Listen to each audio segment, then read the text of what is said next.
UN Spacey Wolf Squadron. Is your Wolf Tank? Wolf? Yeah. Excuse me, I messed up the cadence there. I'm a little off today. I just ate, guys. Bear with me. This is your Wolf Commander Wolf Tan. I'm your werewolf. Back again with the third part of this series. This might end up becoming a whole quadrology, maybe even a fifthology if you want to call it that, with 5 parts, right? We're talking about representation versus identity validation yet again, guys, with the same old crew, starting with the lovely Leia Valor, Leia Plus Size.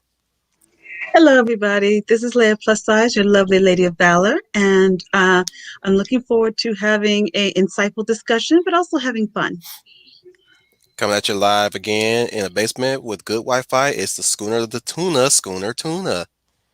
Hello, everybody. Coming at you live from a secret government facility buried deep underground with excellent Wi-Fi. This is Schooner Tuna. May the 4th be with you all. Thank you. May the 4th be with all of us, especially this guy who's traveled across the desert after finding a crate dragon of all things, with a blaster that can disintegrate people of that magnitude. He is the man, the myth, the legend, the TFN, the Trooper FN 2525.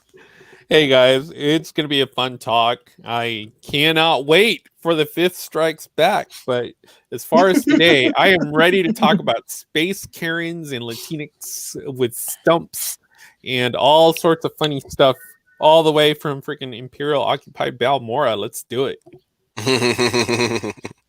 Nice one. All right, then. Let's welcome to the chat, everybody. We have Matt Newey as first this time, ironically. This is Brian Gilmartin, the Maverick Hunter Saint, with his traditional "Hey guys." Liz Harrison's son wishing us a happy 4th. Hello. Matt Newey being funny in his own unique way. Oh, I'm ready. Brian Gilmartin also says quintology. Is that a real word? Might be a good way to describe a 5-part series. I would say that. I would definitely say that. Yeah, Or a sync, I think so. or a syncology. Sync French for 5. Yeah, if you want to go français, but I guess. Normally, I would start with the Lady of Valor, but I would like to begin this one because this is one I've been want to bring up a lot, and it's kind of funny that I'm bringing this up considering I'm a straight black male. Cis black male color. Fuck that. Excuse me. Oh well, if we were monetized, you just demonetize the whole stream. Bruh, if I'm lucky, I'll probably be freaking making bank off my own work. Right.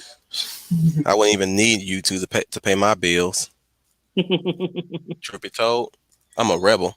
Anyways, no, what I really want to bring up, something I've been wanting to talk about since we started this episode, or at least this series of episodes, was the LGBT misrepresentation that the media seems to bring up. Well, yeah.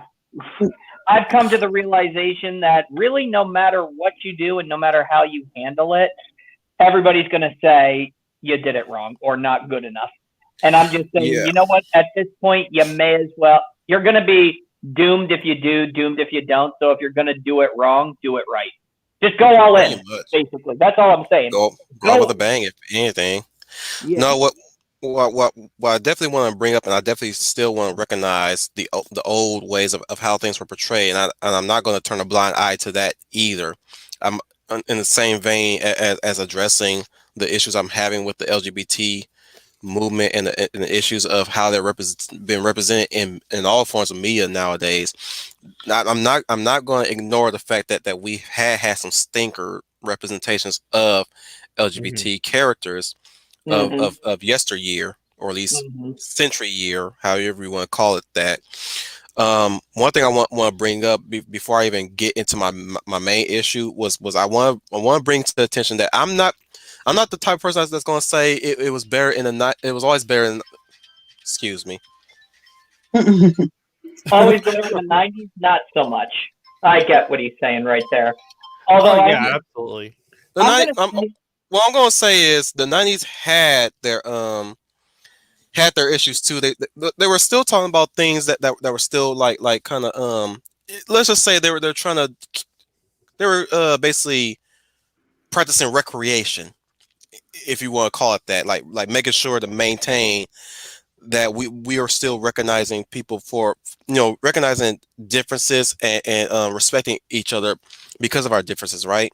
Yeah, yeah, I you, hear what you're saying. you still have as I like to call them, stragglers of a very negative perspective that I wouldn't say they need to be educated to be shown, really to be shown that their way of thinking was incorrect, of course. And we always had those life lessons taught to us in media. We had I wholeheartedly agree. I agree wholeheartedly. In the past, especially in the 90s, when that kind of stuff was being brought up, it was a conversation starter to get people, to show people a fresh perspective. Oh yeah, yeah. So you had movies like Amistad, you had you had Rosewood, A Time to Kill. I'm pretty sure Leia Plus has she's very familiar with those movies. Yes, I've seen all of those. I just want to put her on the spot there. Oh well, yeah. Well, those movies weren't afraid to hide away from the fact, this happened. Well, I want to hear. I want to hear the monologues from a big sister. So, and and by big sister, I mean we're talking like, okay, we're in the 90s. Like Leia is literally like a class ahead of us. So it's like her perspective is very unique compared to ours. So I kind of want to hear that, because like I was telling you guys in the green room, like it wasn't like it was difficult to come out. I mean, you could always come out. It was that it was being pushed as some big event that, parents aren't going to want to hear it, blah, blah, blah, blah, blah. It's trendy to deal with the struggle and all the angst. And of course you have all the TV shows just perpetuating the angst. Oh yeah, absolutely. Another thing I want to bring up as well is that before the Wachowskis were the Wachowski brothers, they came out with a movie called Bound. Anybody heard of that movie? I heard of it. No. It was a I wasn't movie. big into film then. This movie came sometime later after Thelma and Louise, by the way. And Thelma and Louise was also you can also kind of call it an LGBT movie in itself, but Bound was the LGBT positive movie. I haven't seen myself. I will even admit that myself, that I haven't seen that movie. From Bride of Chucky's in it. Jennifer Tilly and thank you. I didn't remember her name. Gina Gershon. Yeah, the it girl of that time, especially even after Showgirls of all things. and even then, but she just fell. And even then, in Showgirls, they were kind of pushing that envelope forward too. Remember that scene where she Saved by the Bell chick kissed? Yeah, Liz Berkeley. Yeah, Liz Berkeley. Yeah. Well, for me, it was Clueless. Like when we talk about culture films, cult films, if you will. For me, it was Clueless. Like that's when I was starting. Homeboy is gay. Yeah. Yeah, cake eating, Lightfoot, whatever. In the car. So yeah, I want to address things before I get into the meat of the matter. The whole how they used to code gay characters in shows. If the male dance far too well than the ladies, then he's gay. If the woman was lesbian, she was like super flirty, and super horny. Always the pursuer, not necessarily the chaser. I mean, they're both one and the same, right? But no, what I mean by pursuer, I mean she's just dead set on just after the female character of whatever medium they just like super just flat on just after them until they get they get all yandery. Yandere. They get yandere. Well, When they're reciprocated enough. That, and if they were the good representation, they were very flirty. That's why I try to differentiate the chaser and the pursuer. The chaser is just that, the chaser. Like they'll give chase, but if there's nothing to be had, then they just move on to another chase. As far as the pursuer, on the other hand, they're just so hell bent on getting that meat. You know? Well, here's the thing. Okay, so like this isn't it's not 2021 where, you know, all the virtue signaling is like in full blast. Like, you know, back in like say 96 or whatever, you know, like you had all these people of all these little freaking alphabet letters being misrepresented, like you just said, super horny. Like, okay, so you mean to tell me like the submissive character, if you will, who happens to be same-sex oriented, is somehow the chaser. And in my experience, it's never like that. It's always been, you know, through all the friends I've had, there's always a pursuer and there's always one that's courted. And usually the one that's pursuing does not look like Gina Gershon. They look like Elliot Page. You know what I mean? So she's still Ellen Page until she acts in a movie as Elliot Page. Only then will I refer to him as Elliot Page. He, him, they, them. And another thing, I'm not going to refer to them as them. It's going to be one individual. Yeah. You will not embody a word that describes more than one person, or if you're not too sure on who's behind the other keyboard, then you will use they. Because chances are, I'm gonna finish. Chances are there might be two people behind that keyboard.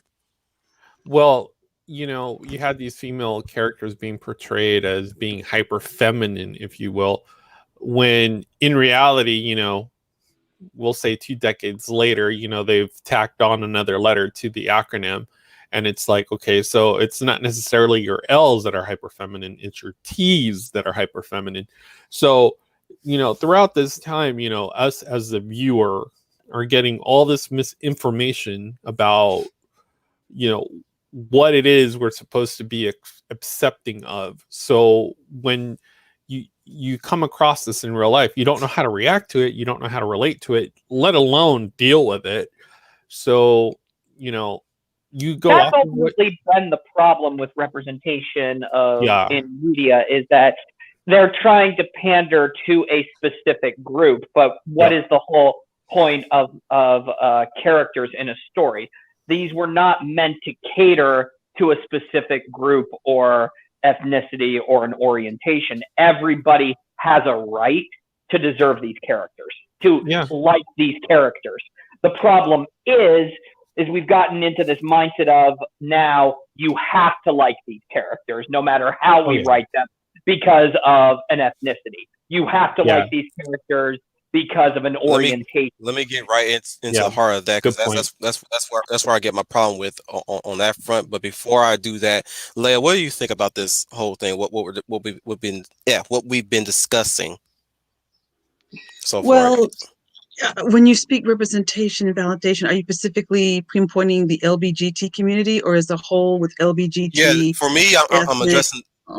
I'm just addressing my stance on how I see their representation being targeted, and how in my eyes they're being misrepresented. Concerned that I've had plenty of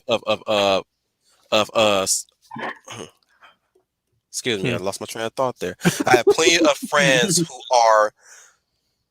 who love themselves a lot, you know, who loves themselves and love the same sex, you know what I'm saying? Right, self-identify. There you go, self-identify. We'll use the 2021 term. Yeah. Well, I think lately it has become more of a political tool, or at least they were the genuine article, not like these self-identifying troglodytes that try to be part of the it crowd. Yeah, you know what I'm saying. So what's your take on all that, Leia? Well, have you seen any instances where you found that it was disingenuous, the way how a certain gay character that you was monitoring in a show was portrayed? Well, more of lately, there have been some, I guess, stereotype or over the type or flamboyant. Like for instance, there is this recently this skater, I think it's with Johnny Weir. And Johnny Weir is actually a two-time national champion figure skater, a very good skater. He does comment for NBC for skating in the Olympics. He competed on Dancing with the Stars, but he always seems to feel he's extremely flamboyant. Let me put it like that. When he really doesn't need to be. I can see on the ice and when he's performing. But every time he comes out, he always has to remind everyone that he's gay. And also Doctor Who, I think of Doctor Who season 12 with and I can't think of his Peter Capaldi. Peter Capaldi, his companion. Her name slips my mind that quick. But every time during the show, she had to remind people she was a lesbian.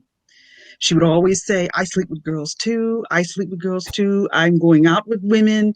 And to me, I felt, okay, we get it. You don't have to keep repeating it over and over again. It makes you special or something.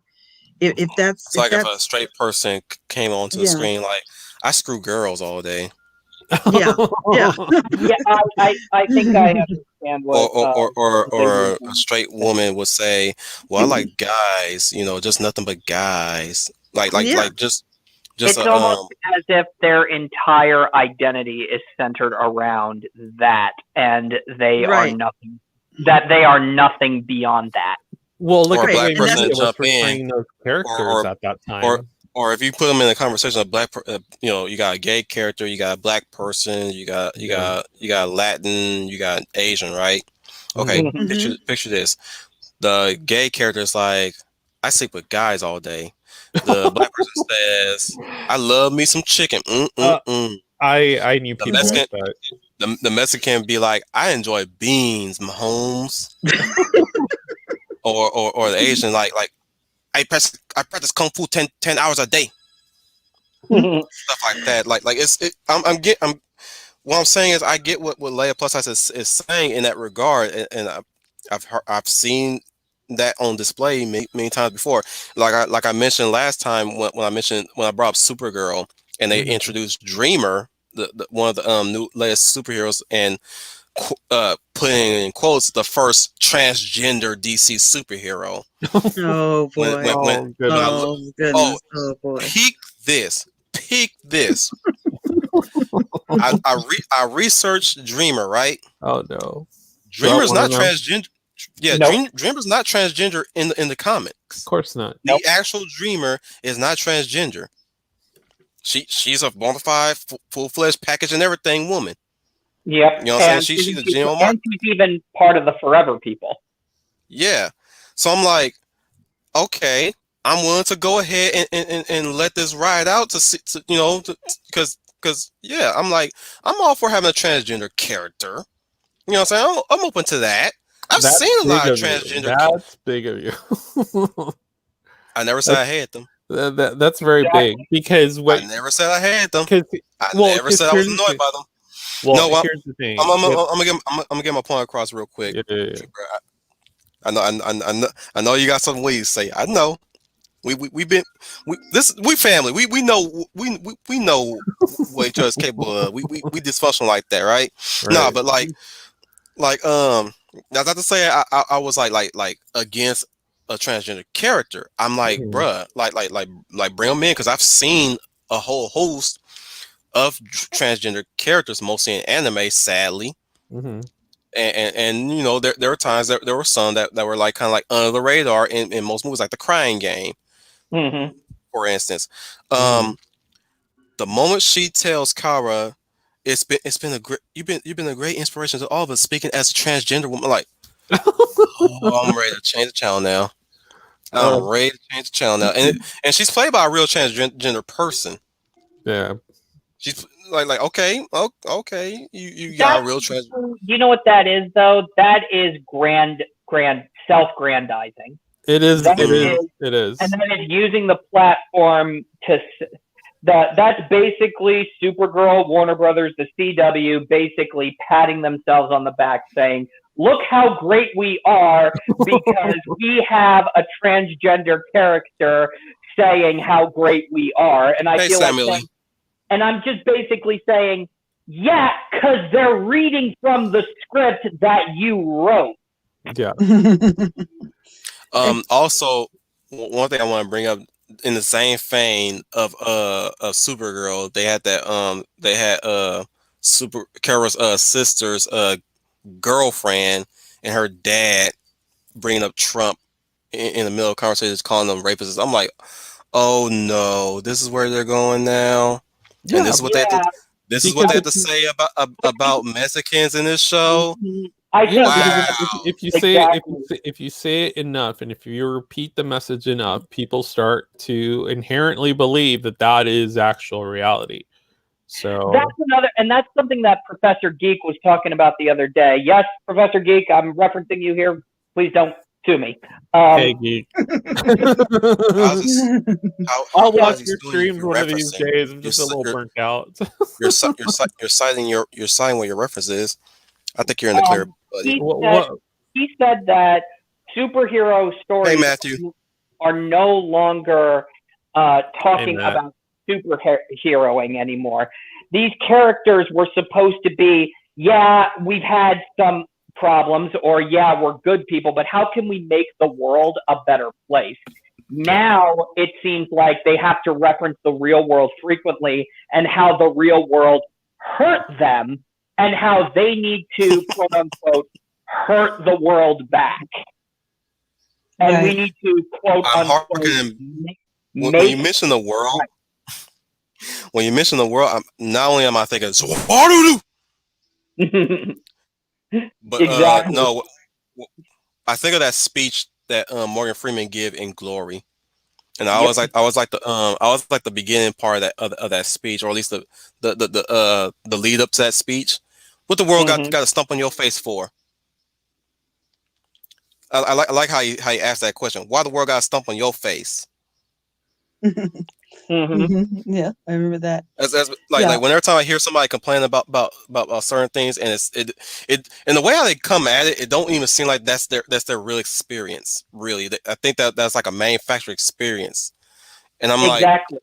And I was getting ready like man, I'm just like finding the urge to really run up in their face and say, why the world got a stump on your face? I even I like the idea of even saying too, why does the world have to stop suddenly because you have a problem? The world doesn't stop, it keeps going. You want to make the world a better place, leave it a better place than when you found it. If you want to be famous, go up there and aggrandize yourself. Go ahead and indignify yourself and go ahead and be a prostitute and prostitute your pain. Say, and that's the thing. Professor Geek hit the nail right on the head. He said the minute Marvel stopped, you can actually map out the moment Marvel stopped being about superheroes. It was the end of Infinity War. No, not the end. It was Captain Marvel.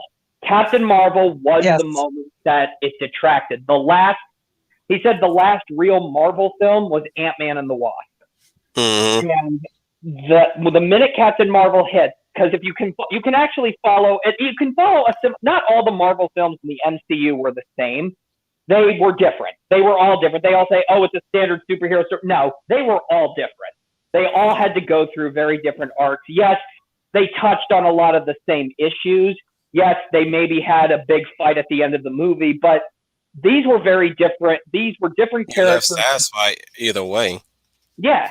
These were different characters in different situations, and not all of them were mutually exclusive. But when you get to Captain Marvel, they were always about characters who were trying to make their world a better place, in some way, shape, or form. With Captain Marvel, it was always, how did this world hurt me? How did this universe damage me? And how I need to hit back at it. And how this world needed to pay. Always talking about power. Yeah, that is not okay. And this is the reality. And this is the reality here. That is not a superhero origin movie. That is a villain's origin movie. Well, exactly. Okay? That's a villain's movie. And that's why they're making villains sympathetic these days. Well, that's it, class. I might as well stop the string. He just pretty much summed up basically what this whole thing is: villain origin stories. Mostly. Yeah. No, I'm kidding. No, continue what you're saying. Left plus size. Scooney, to piggyback off of what he said, which is very correct, and quoting the professor, that is why villains are becoming the heroes and why they're making them sympathetic in everything they do now. You're getting the Maleficents and the Gorilla. Zemo is now cool now. On the Falcon with special guest star Winter Soldier, Flag Smasher, right, and Falcon sides with her. And I just was going to piggyback and say that your words ring truer now after Anthony Mackie's comments. So I haven't seen his recent ones, but I'm hearing a lot of people are giving them snoot about it. Yeah, I sent you. If you check your messenger, I sent you the video, and I'll have to look at it later. Sure, I'll let you judge for yourself, Commander. But when I saw it, to me, Anthony Mackie used to seem like a guy that had common sense, but now it looks like he's stroking the woke juice, and he is just he's lost it. I know I say a lot of things about him recently, but in the same token, I'm willing to give him. I'm going to give him the benefit of the doubt, like I've done many others until they prove me otherwise. Of course, I'm really like trying to give him the benefit of the doubt that he's trying to make sure his career is intact, or at least his job is intact. I agree. Because you guys got to understand too. Like we can get mad, rightfully so, and you are allowed of that anguish, but try to take in consideration that there might be some other stuff playing underneath, is what I'm saying. Like what if he's just saying that just to stay on and still earn a check, and at least until he finds a way out and make wealth on his own terms, because he has ambition, or at least he has been doing pretty good on Netflix. He's been a lot of original Netflix movies with him in it are coming out. That's what I'm saying. Like he's saying that BS he's saying in the Marvel movies, but like on the same token, he's also doing these other brilliant movies. I haven't seen them yet. I would like to check them out too on one day. But he's saying some stuff that makes me having a bit of a pushback. But I'm like, I'm holding up some hope for the money. Yeah, I think that too. For the money. That too. Because there's nothing wrong with that. There's nothing wrong with that either. Like it could be negative or positive, but yeah, exactly. Go ahead. I'm seeing clips of Falcon, as Leia Plus Size says, with special guest Winter Soldier. It just looks like his acting is still wooden. I don't know if it's how it's being shot or something, but it's just clear he's not all there. And I'm like, it's clear he's just reading the lines and taking the money. Yeah, especially with the show, that's what it seems like it.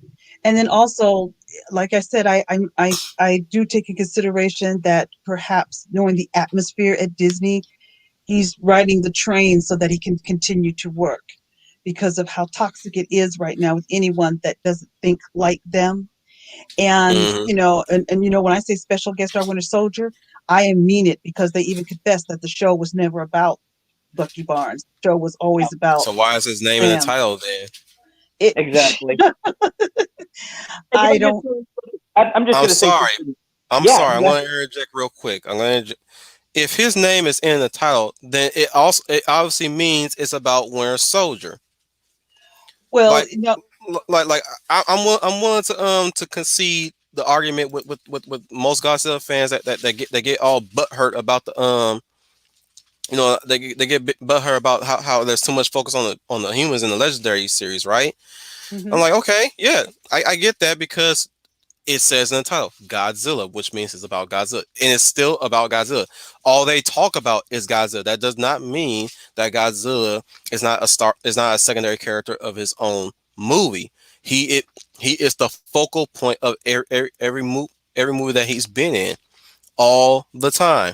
It's like You can apply that with the 98 Godzilla. For majority of that movie, he was just hiding and laying eggs and collecting fish. Yep. But the focus and talk was always on Godzilla. Nobody else was focusing on Ghidorah, or not necessarily Ghidorah, but other monsters for that matter in the movie Godzilla '98. You know what I'm saying? And I'm like, once you put the names of the title, it's like, bruh, it's supposed to be about Falcon and the Winter Soldier. Like everybody was expecting that show to be a buddy cop show. You know what I'm saying? That Mm-hmm. that's why I posted on the Professor Geek group the Rush Hour trailer. I Yeah. said the real Falcon and the Winter Soldier, even though Jackie Chan's Asian, but hey, wasn't he a soldier at one point in his career? Wait, no, he was a police officer. He's still a police officer. I'm getting that wrong. Anyways, I'm just saying like this is how a buddy cop. It's twofold. I want to show that trailer to everybody to show what a buddy cop story is supposed to be. At least in the case of Rush Hour, it's like the updated Lethal Weapon, the more up to date Lethal Weapon. Let's not kid ourselves there. It's the updated Lethal Weapon, but it hinges on comedy more than the seriousness. I mean, it does have seriousness, of course. It does. I get what you're saying. Well, it's basically it's two different people from two different walks of life having to put aside their differences for the common good.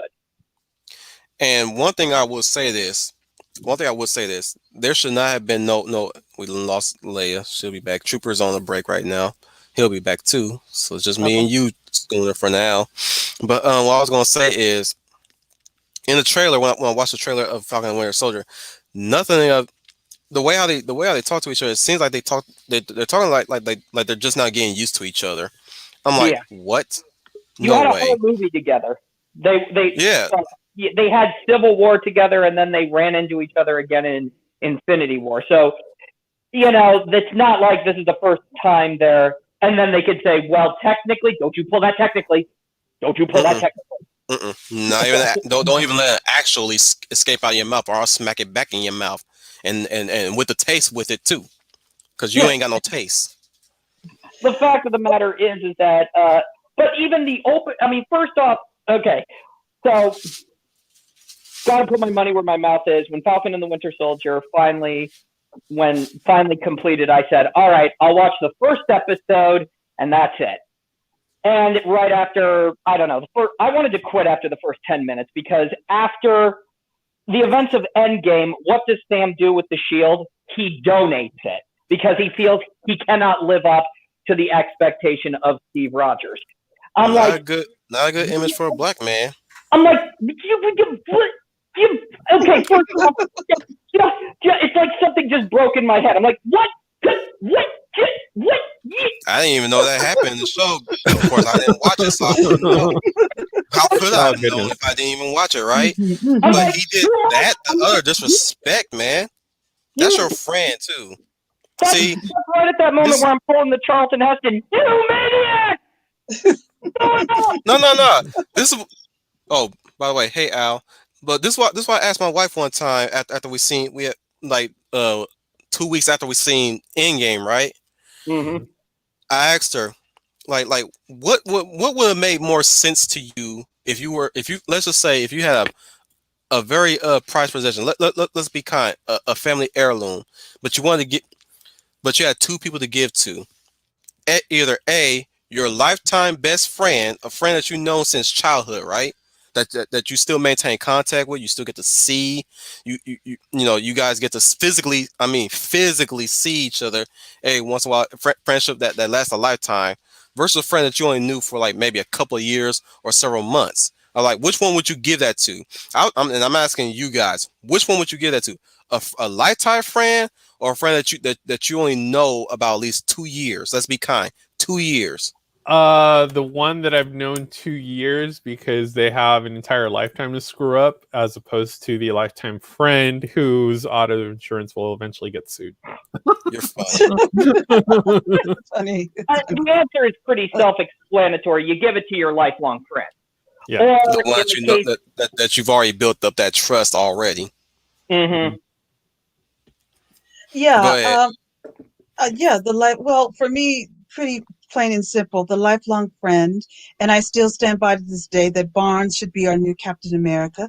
It made sense in the comics, and it makes sense, it should have been that way in the film. Or, I mean, on the show. The show should have been about I'm not about because to agree with the Russo brothers on their statement about it not making sense to give Bucky the shield because he has a yeah, lifetime of program. I'm like, bruh, I don't. have you? Okay, At the very let, least, at the I'm very sorry, least, I'm sorry, Leia. I don't mean to take complete control here, but I got feelings right now. I need to express. Oh Lord. Go So ahead. Russos, you trying to tell me since the time that you were swimming in your daddy's nutsack to there's an to image. to to you crawled out of your mama's canal, you've never heard of reverse conditioning. Oh no, I was cut out. I didn't crawl out. I was cut out. You're funny, but what I'm saying is Yeah, you never apparently. heard of potentially reversing conditioning, like brainwashed victims can be reconditioned, or at least uh yeah, let's go with that, reconditioned to get out of the brainwash that they were subjected to, like troopers that were POWs. You don't Mhm. think that you really don't believe there's any hope for anybody who suffered. I'm talking about people who actually really suffered. Not these keyboard tapping loony bins that are in their heads for Keyboard major Karen. for the better part of of their week in their own house. By the way, let let let's even add the fact that they kept it up their buttholes Oh for goodness. months on end, and they think they've suffered way more than people who actually suffered.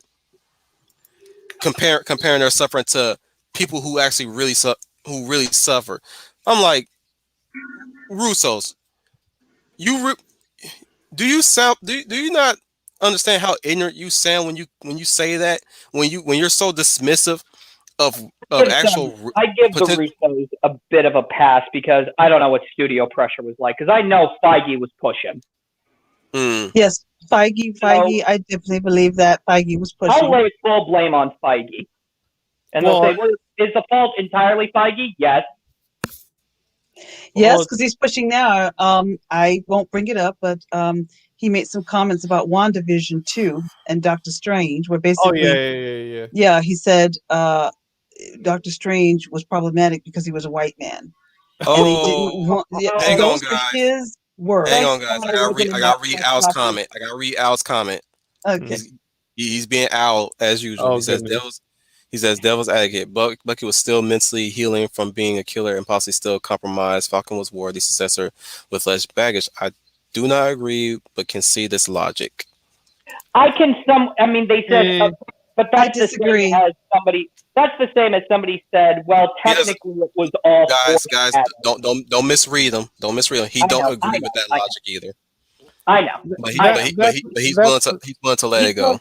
I that's a know. He's He's willing, Luke. very or at least mythical. he's willing to give it some leeway. As Look, in his usual Al way, I That's a respect But that, Al. that's a I Luke definitely respect but that. Skywalker thing because that freaking Luke lost a freaking hand, and it's like he was still healing from that, but he had to more or less take on the mantle of being the prodigal son at one point. So that's I'm just Al, saying. it's moot. It's a really moot point. So but First things see, first. but see, First things first. First things first. Lady of Valor, go ahead.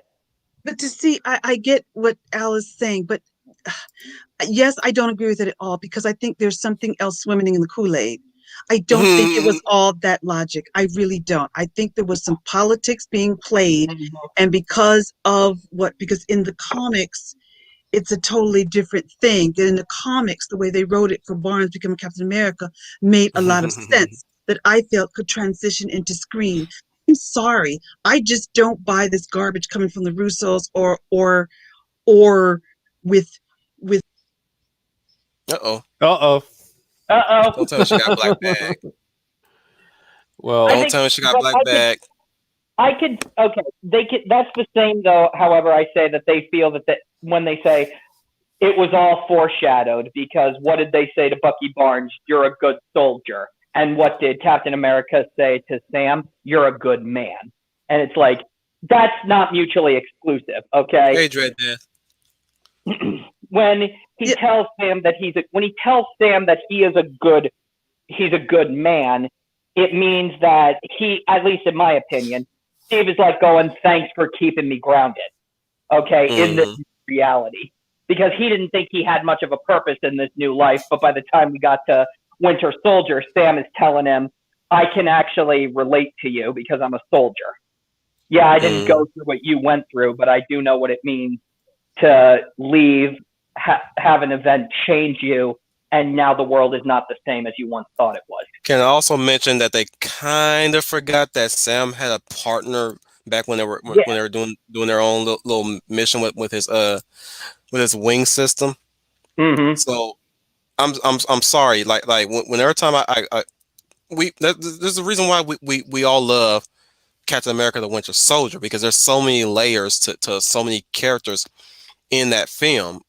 And whenever time I had the many times I watched that movie, when Sam brings up his good friend, or at least his partner, when they did their own unit, one thing that stuck out to me is like, so I'm gonna assume that Sam makes fast friends, or at least make friends fast with people, and that's how he's able to connect with Steve so well, because he had friends in the military, of course, but not necessarily on a military level, but like that was the kind of impression that gave me about Sam. And you again, that's what bothers me about the prospect of the show. Like, there's no friendship. It don't seem like there's any friendship between Bucky and Sam in that regard. Yeah. Like even then, like, Bucky wouldn't be so hesitant to be friends with Sam. Like they'll be like those two guys, basically. And by two guys, like those guys that just have witty banter towards each other, that comes off as antagonistic, but playfully antagonistic. Like the bros. Well, the other thing too is Captain America is now a problematic character, and I put problematic in air quotes. I put that in air quotes because I know. Yeah, because that's the problem. This is also a problem I have with Falcon, with special guest Winter Soldier, is that now it's Sam coming to the self-realization, I'm black. And I'm like, suddenly? Yes. Well, yeah, because... Oh my gosh, it's problematic because racism is actually prevalent in America. I need to address this issue. I'm like, this was never an issue in any... never an issue. This was not an issue. Now Thanos didn't call you the N-word, Sam. Well, here's the thing. By doing what they did, there's actually a sequence within the show where a cop is actually a racist cop is now like antagonizing Sam, despite the fact that he's like, officer, do you not realize that this is Falcon? I mean, he's on the news.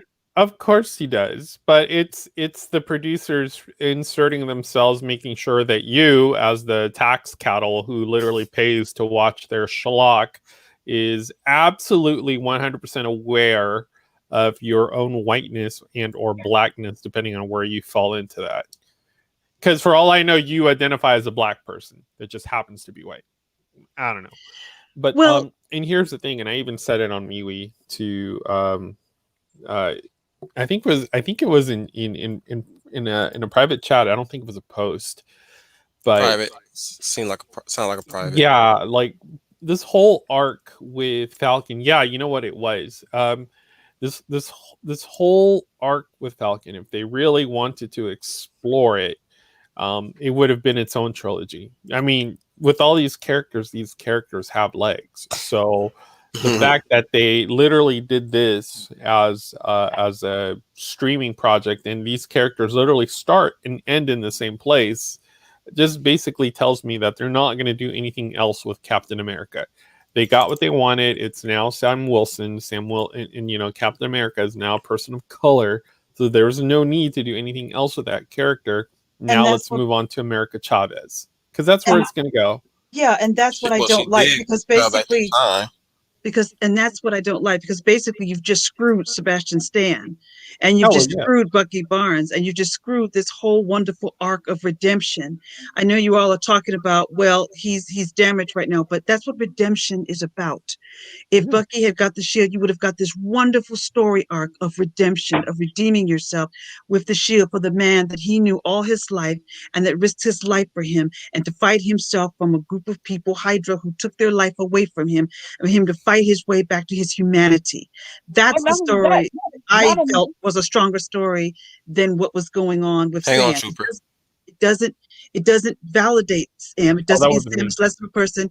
It doesn't. Oh, my bad. Doesn't take, you guys intersect on each other, for lack of a better word. it doesn't make Sam a less of a human being. But to me, Bucky's I get what everybody's saying, the logic, but on the shield. First of all, I don't buy it. I think it's bull. I'm just going to come out and say that with you guys. I think it's absolute bull. I think it's bull. I think the decision to make Sam Captain America was political.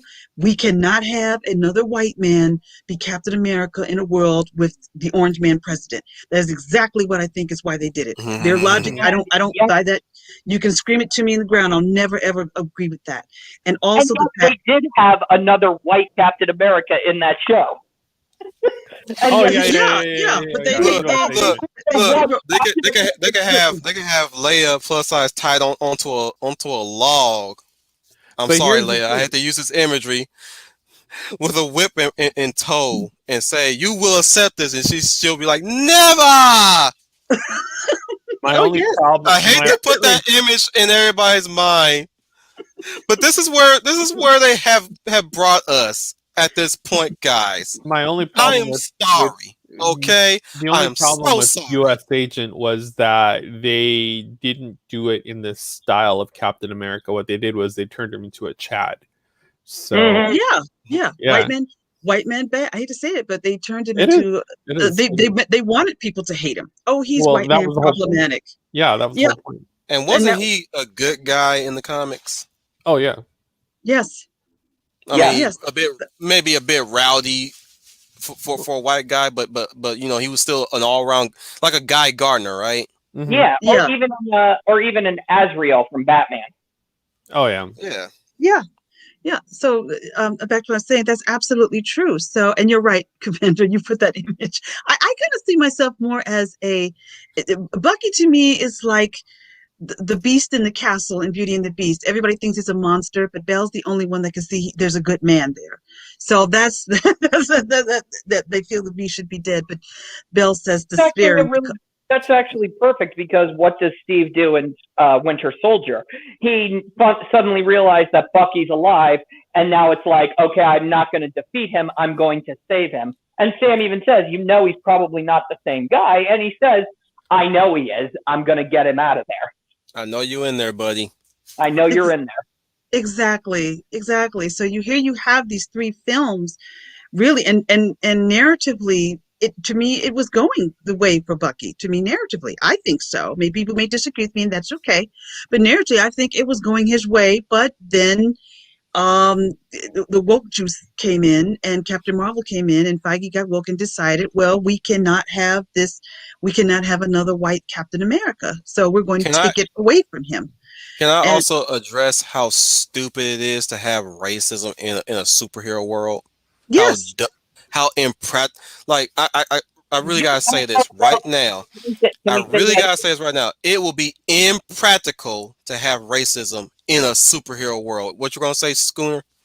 I'm saying you can do it, but make it on a metaphorical level, like X-Men, or even don't Justice League Unlimited with Cadmus. Exactly. Which the Cadmus conspiracy is the best story arc I've ever seen in a cartoon. And everything I've ever seen with government versus superhero organizations are all fallout from that story arc, the Cadmus conspiracy. It was amazing. Well, the reason if you're gonna do racism, prejudice, intolerance, and superiority complex, you got to do it on the metaphorical. If you just go up there and just say this is this and that is that, you're telling people. And you almost have to. We don't like being told what to do. But if you almost have to with this new group of people, because that's how they've been indoctrinated. They don't critically think for themselves at this point. The reason why I bring up that it's impractical for racism to even exist in the superhero world, because what superhero really care? What really care about the opinions of a racist when they have what they really care about what a race has to say about them. I'm talking about in terms of a black superhero or a Mexican like anybody who's experienced racism in that kind of world. Would we really be worried if we all had superpowers, right? Would we really care about what the appearance the sheep have in that regard, considering that we have, like, most of us will have the power to either A, Sharyuken them to all the way to the stratosphere, or B, liquidate them with our energy beams, or even or another thing, we can change their thought process with a simple thought, right? We wouldn't really care about what they have to say. Well, yeah. So don't give me that crap about these superheroes being oppressed and all that stuff when they have the power to fight back. That's what just some guy was pointing out, was pointing out in his YouTube channel so many times. What would it matter to them about a rape? I'm about to say rapist. No, that's for the Marvel. That's where they're going to tackle that. And for anyone that didn't catch that, I mean, bro, you got. Bro, you got 2.0. I'm just saying, bro, you got superpowers. What would it matter to you what a racist think of you? Unless they have the power to hurt you, like really hurt you. Like, are you really going to care about the opinions? It's a different set of opinions. I mean, at that point, okay, let's say we're at that level. I mean, your biggest fear is fear of failure at that point, or fear of success, and or fear of not meeting the bar of expectation, because that's where you're at that point. It doesn't matter, it doesn't matter your orientation or your color or whatnot. But you got to remember, it's those writers that would go ahead and inject that into a story are no longer doing that. They're not around. We have a new group of writers that they think in terms of this or that. They don't think in a way that's critical, like I said before. So that's why we're getting this. And it's to be divisive. It's intentional to be divisive now, and you gain more points by doing it, because as a tribe, if we're looking at nations as a tribe, the only thing that really unites us as being, a country of different ethnicities is one ideology of being an American. But the moment you take that away, then what really actually keeps us, what actually keeps us talking, what actually keeps the dialogue, the national conversation going? Nothing, because at that point you can pretty much say whatever you want. And that's why we're having these characters more or less being put out in such a way that it's to literally uplift one person over the other. Sometimes in order to appear less of a failure in our lives, we are quick to embrace great causes. Yeah. And quote unquote great causes that will say, hey, I finally succeeded because I am on quote unquote the right side of history. Yep. I think sometimes we need to say what? Who was that by? That was by me.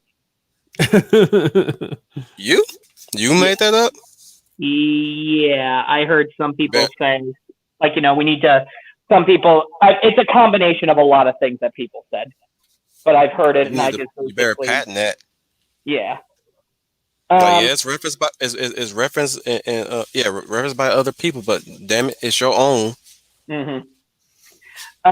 It's basically, we need to embrace these great causes so that way we appear less of a failure. But I think the real problem is that there's a major self-esteem issue we have right now. Oh yeah. The smartphones, the internet, the satellites, The dopamine high. Well, yeah. We're a culture of like you can buttons. get I mean, let's think about it. You now suddenly are in the era of fast answers, push a button, flip a dial, instant solutions. But, there are some things in this world that, and yet still we're still empty. We don't know. We try to fill the void. We don't know, because all of this advanced technology is really making us all ask one question: are we necessary? Well, and that you got a whole bunch of people on the internet saying no, and you got a lot of people out there saying yes. And we're just I don't know. I think we're just at a point now where we don't know what we are anymore, because technology and these quote unquote experts are saying stuff like are saying stuff like, you don't need to know these answers, we got these answers, or there is nothing greater out there. We've done everything except look inside ourselves. And I think we look too much inside of ourselves. No. I don't think we look inside ourselves enough. I think we look inside ourselves when people are telling, like they say, look within yourself and see what I'm pointing out to you, instead of actually looking in themselves and asking, what do I believe? What do I want? And they're saying, well, what you believe and you want are wrong. Well, I think that with all this going on with identity validation, I think still it seems to be a battle now of the what versus the who. What you are seems to be more important than who you are. Oh yeah. It's the case of, again, I go back to Falcon and Special Guest Star Winter Soldier. Yes, Sam is a good man. He's a good man, but is he really the right man to carry the shield for right now? It doesn't mean that just because he doesn't have it doesn't mean he's not a good man. Exactly. I often say that he was fine as Falcon. What was wrong with Falcon? Because what you've done, as John Ripper says, video, you've given him a demotion, because you've taken away a chance for Mackie to really give us more of the Falcon. But that identity is gone now. So now we're going to make him Captain America, because we feel the only way for him to be good about himself is to take this mantle from this white guy. And to me, what made Steve Rogers is not because, you're right, Scooney. What made Steve Rogers was not that shield. It's who he was as a human being. That to me is what Steve Rogers. Even Tony Stark said to him in Avengers, everything special about you came out of a bottle. But in Endgame, he lifts Thor's hammer because of who he is. Exactly. That's what should be, and the same should be applied to the shield. It doesn't mean that just because he's not Captain America doesn't mean he's not a good man. He is a good man, but now you've taken that identity away from him, and now you've told him in order for him to be a good man, he has to have the shield. He has to wear the red, white, and blue. The red, white, and blue is not what made Steve Rogers who he was, and that's what they are missing, and that's what irks me. From what you're describing, because what does he do in the first episode of Falcon and Winter Soldier? He gives the shield away to that institute, where Captain America and the Howling Commandos are. And I'm like, wow, talk about you just slapped Captain Steve Rogers in the face. Fine, if you didn't think you could hold up to the title of that shield, give it to Bucky, because Captain America trusted you with that shield. Which means whatever you decided to do with it, Steve would believe it was the right thing. Separate the character from that narrative, and really like taking to the writers in consideration here. They don't. The thing is, from what Leia Plus Size and the way how Scooney have worded it, right? It seems like that these shows and later these movies are going to be written by people who think that that powers make the superhero, not the human or the man in this case make the superhero. Spider-Man is more than about his stickum powers and his web shooters. He is the symbol of the hardworking male that tries to make a difference in his life while trying to balance a job trying to balance a relationship. You know, he was a symbol of the hardworking husband that come home every night after work day to the wife and potential kids that they're gonna have. Same thing with He Captain didn't America. always succeed. He did not always succeed. No, never. But His superpowers did not benefit his life. It made it harder. But you know something that a lot of the greatest generation never took into account, most of them, not all of them, most of them, is that even if you didn't win the special promotion, even if you didn't win the job offer that you try to work hard for, you still win in the end of the day, because who is seeing you as a hero when you come home? Your family. Yep. Exactly. Or friends who you consider your family. If you're far away from family, you you will go home and that child will hug you. That woman will embrace you and ask you, how's your day at work, or at least how was work today. You know, that's that is your victory, because you get to go, because it, no matter how crappy work got that day, you got to go home with your family. Just think about it like this: there were people way back when that never got a chance to go home because work had them tied up. If you which is why we need to really consider always trying to push studying history to these future generations, because they're like you would not not too many people would know that there was people back then that could never go home because they want to work, or rather, you probably don't even know that there's people in other countries that don't get to go home. Yep. That will never, or worse, they will never go home. Why? Because they're stuck in a camp somewhere or locked away in somewhere. So don't give me this storytelling of the powers make the superhero when it's really the I'll ask this: what's more important, your shoes or your humanity? You know what I'm saying? On the situation. Shut up. It's basically also the problem I have too with the you guys have heard of the show The Boys, right? Yeah, I never watched it. It's pretty good. I only saw on the clips. But the creator of the guy who created the show, not the creator, but the guy who wrote the show, basically was talking about how he viewed, he's showing the corrupt superhero establishment, saying that this is what they really were, because the creators who made Batman, Superman, Captain America, Wonder Woman, Black Widow, and all these stuff, really at their heart and soul, they represented the whole corporate America. And what was corporate America but white nationalism? And I'm just looking at them as, you idiot. Do you even realize that in the past, Superman fought the Klan? In the past, Superman fought the Nazis? You don't even know the history of comics, and you're making statements like that. So this is adding on to what the Wolf is saying.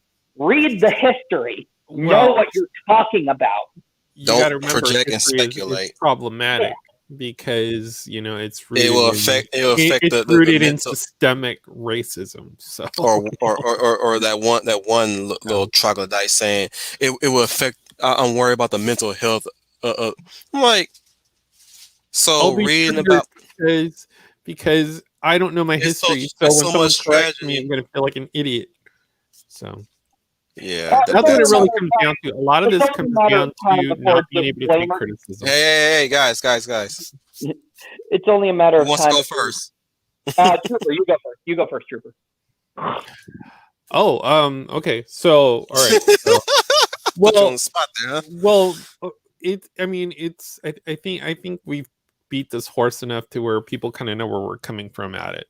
Our angle. Look, the four of us are pretty much intelligent humans or intelligent people, or people of various backgrounds that pretty much can relate to common concepts. The only problem is those type of concepts are now deemed, quote, problematic. And whiteness. We hold on to the we hold on to the universal themes that each and every single one of these heroes were supposed to project. Be nice.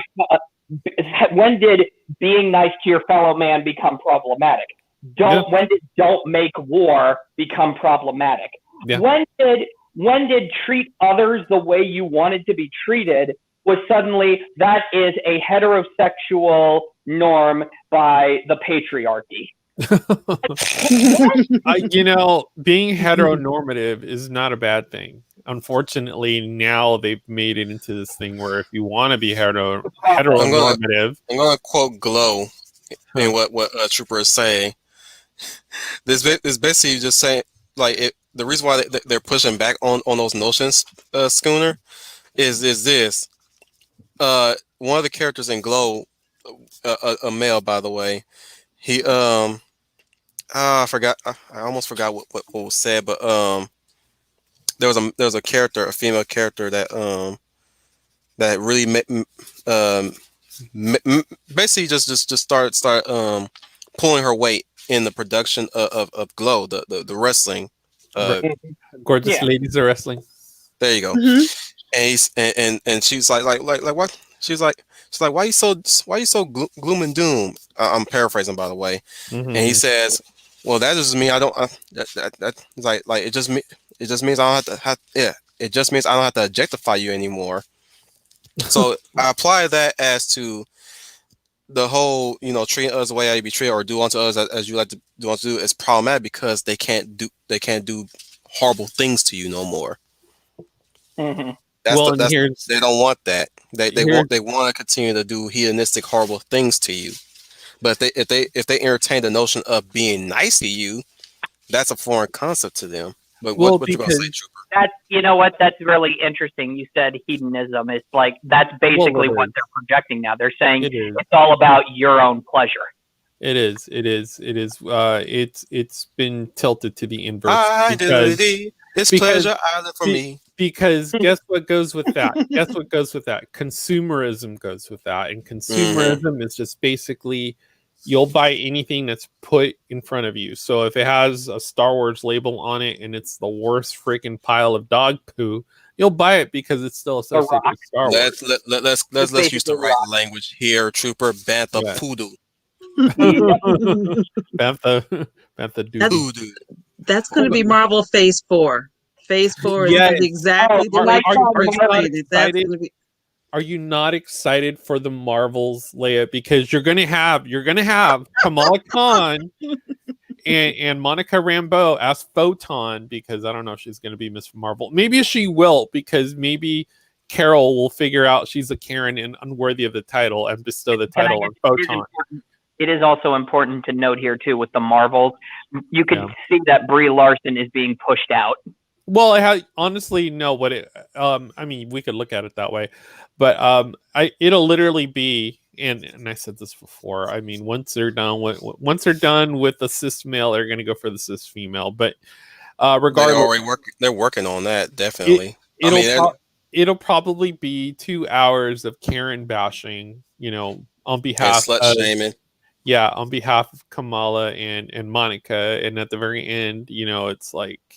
We get a Puck Marvel. I mean, it's already started now. You remember what what's her face said about white folk, the chick that's writing for the High Republic, the black chick. Mm-hmm. Yeah. Oh yeah. It's all like you say it's going to be a matter of time. No, it's already started. It's already here. It's already there. I don't know. It's a matchstick right now. Like they're trying to light a fuse, but it keeps going out, and they keep. I have to apologize as a non-POC. As a non-POC, I'm not apprised to these type of things. So. No, it's already begun. Phase 4 is basically, at this point, Marvel is more focused on the politics than telling good stories and heroic stories. It's pretty dismal. It is very dismal. I don't care what anybody says. I don't care if people say, "Oh, the action scenes are going to rock."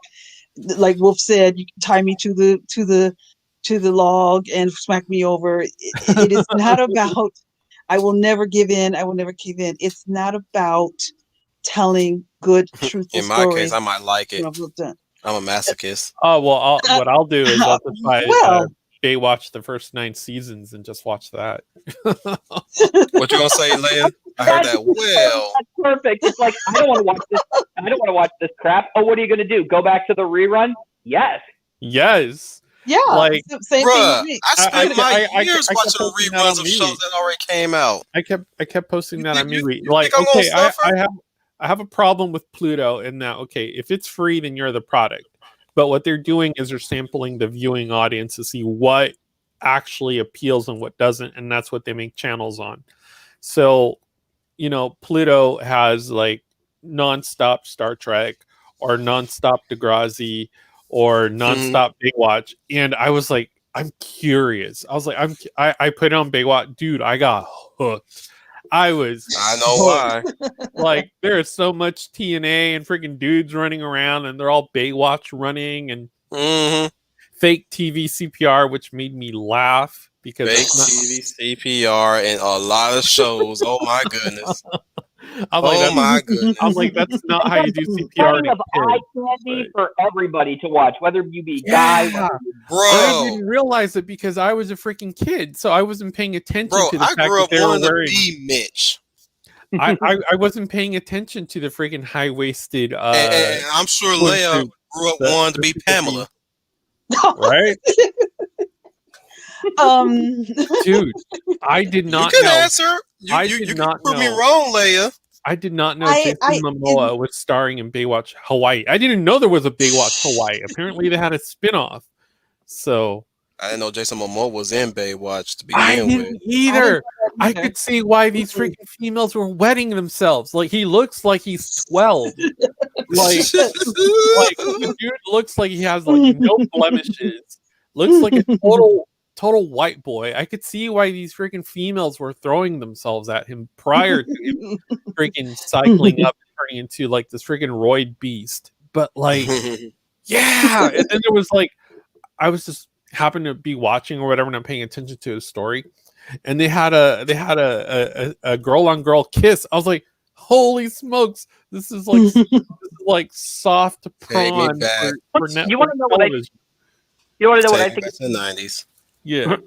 What was actually kind of funny is that they're talking about how all this progressiveness is happening now in superhero stories. But, like we were saying in the about the 90s and how subtle they were, the 90s were already doing it. I mean, Superman, the animated series, had a lesbian couple in it.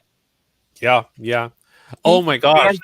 Chief of police. Yeah, they didn't outright say it, but it's clearly implied. And then that weird episode of Beverly Crusher and that Trill O'Don, that was like total cringe. That last scene was hella cringe. I was like, I don't know how people watched this in the 90s. Like, I was like, I'm like, I can't handle it. Well, and then what was it? You got DS9 when that happened in DS9.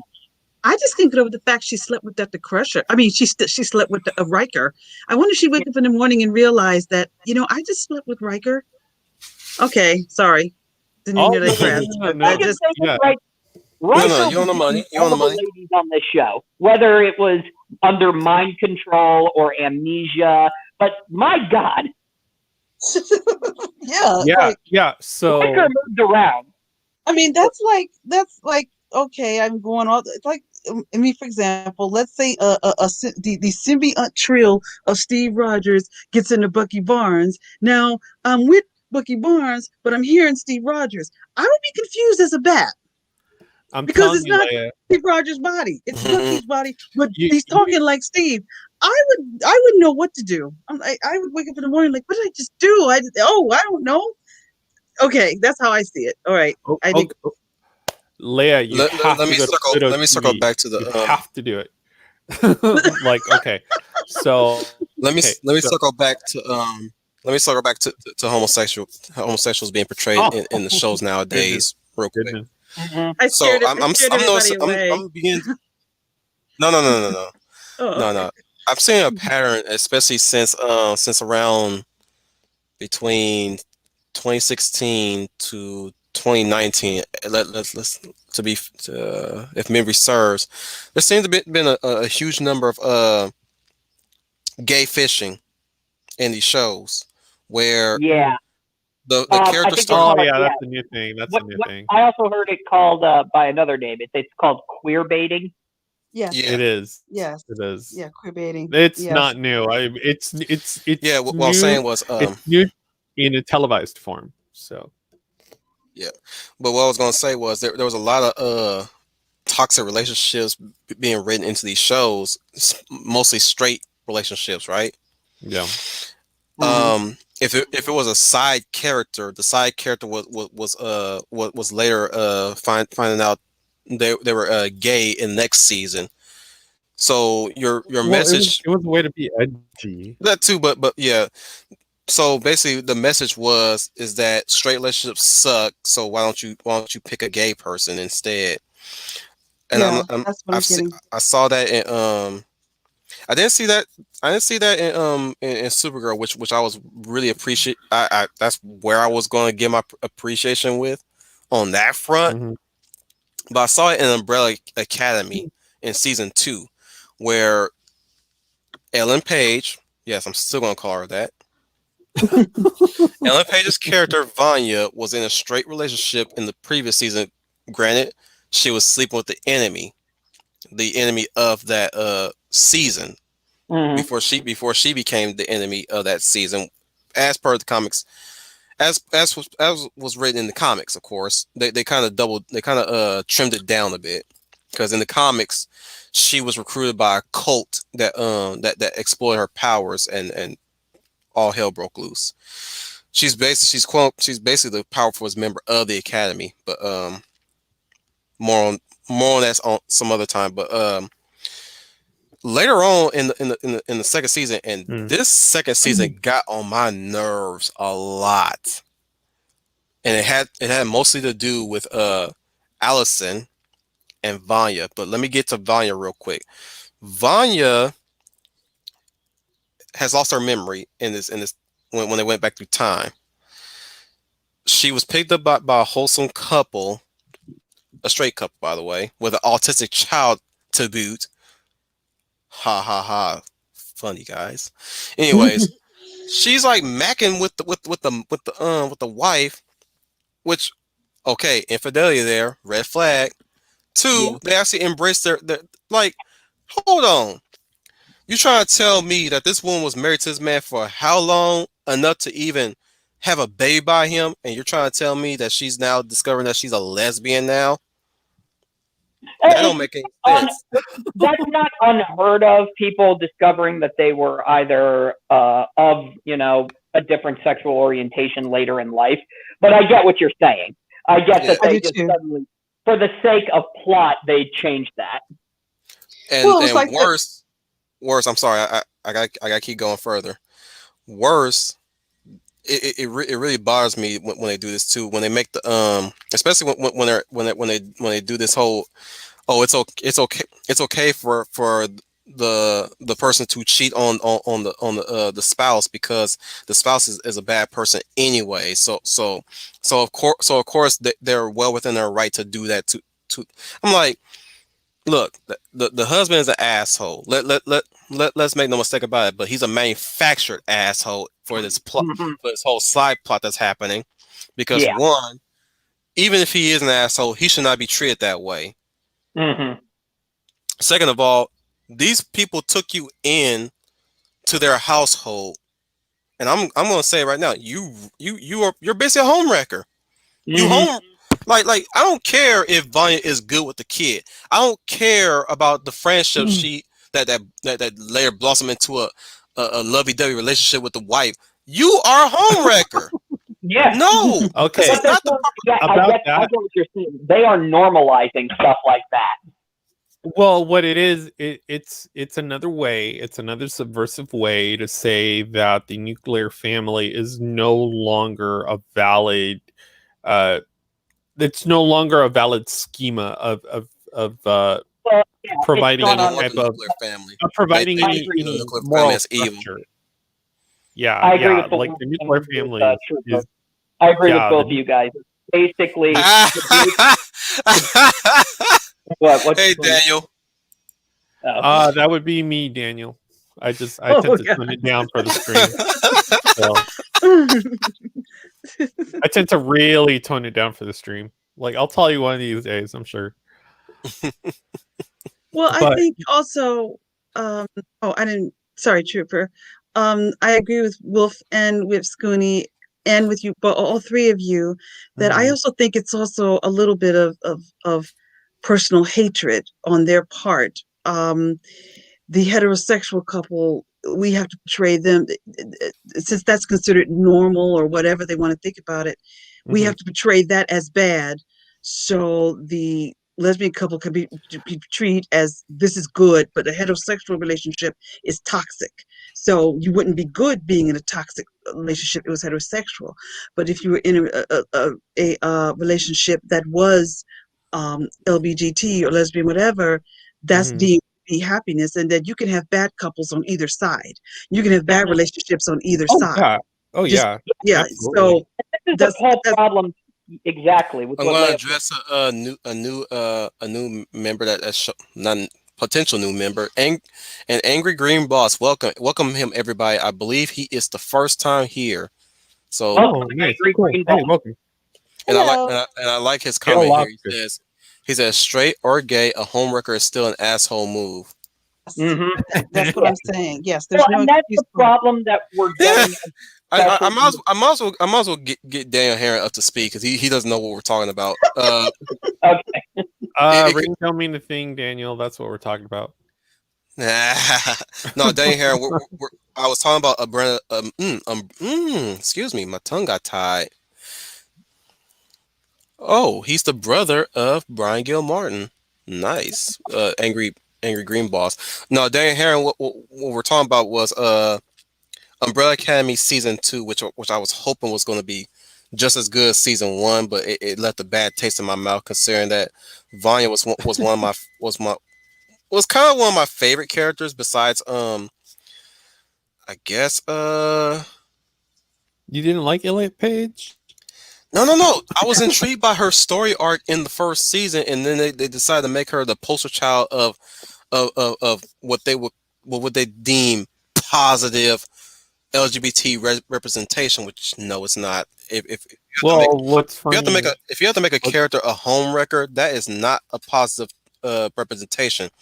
That is a negative representation. Well, what's Well, funny? that's the problem we also have right now with like what Wolf was saying about queer baiting in a lot of these shows, is that they more so want to play with the romantic, almost like they want to play with the idea of a LGBTQ characters flirting with each other. But when it comes to actually finally, I mean, because at this point, everybody's just saying, stop queer baiting, just get them together already.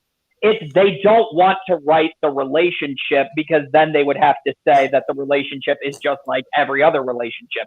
There's good moments, there's bad moments. They want to keep up with this very romanticized fairy tale idea. Well, they want to Raylo the hell out of it.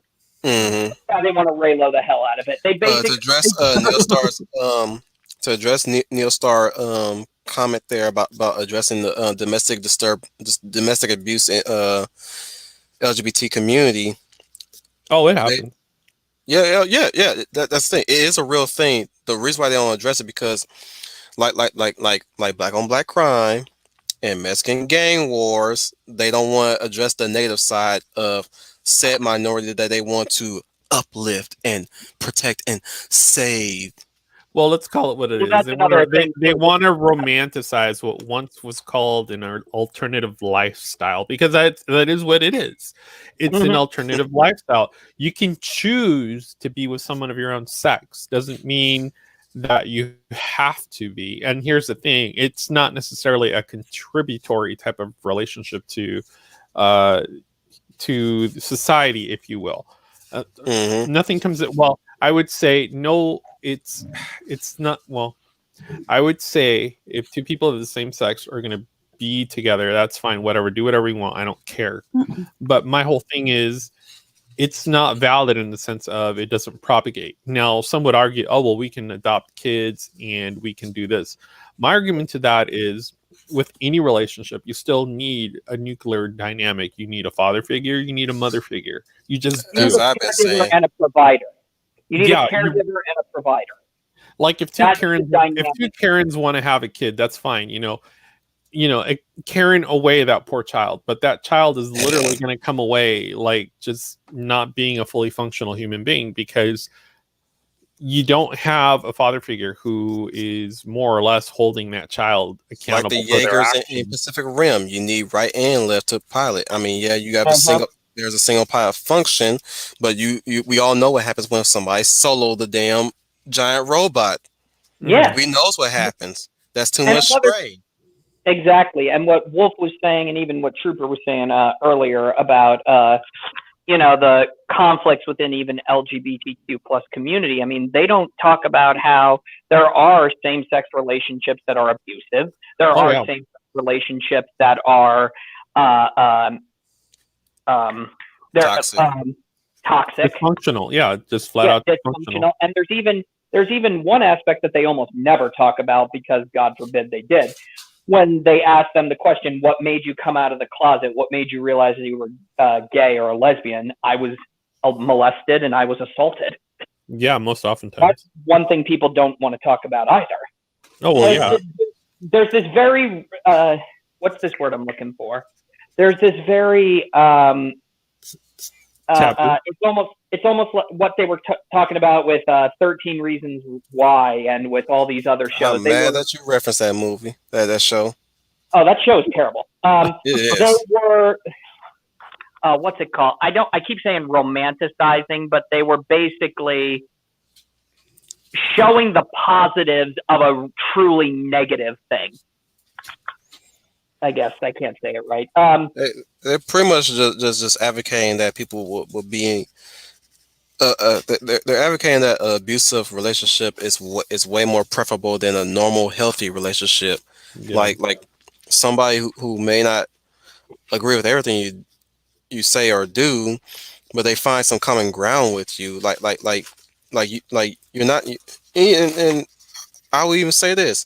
You're not there to argue. You're not there to fight. You're not there to be the lovers' competition. You are there to make the other party better than they already are. Like they're better, but you're making them better than they already are by being in a relationship with them.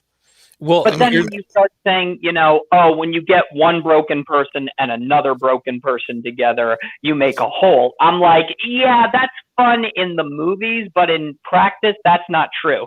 Nope. If you want a normal, functioning, and healthy relationship, both individuals must be, I guess, for lack of a better word, themselves. Yeah. And we're not. Okay, one thing we have to go ahead and put on the stream just so that a few people that are catching this on the rewatch pretty much get it through their head. Look, we're not necessarily bashing an alternative lifestyle choice. We're not doing that at all. I mean, it's been around. Never. It's been around for centuries, and it's documented throughout different civilizations. It's always been there, but it's never been something that has been exalted to the levels where it is now. Because almost deified. Yeah, well, now we're turning it into a form of consumerism is what we're doing. So as you continue to bring that up, it is consumerism. It's consumerism in the fact that they're trying to advocate making your shortcomings your defining identity.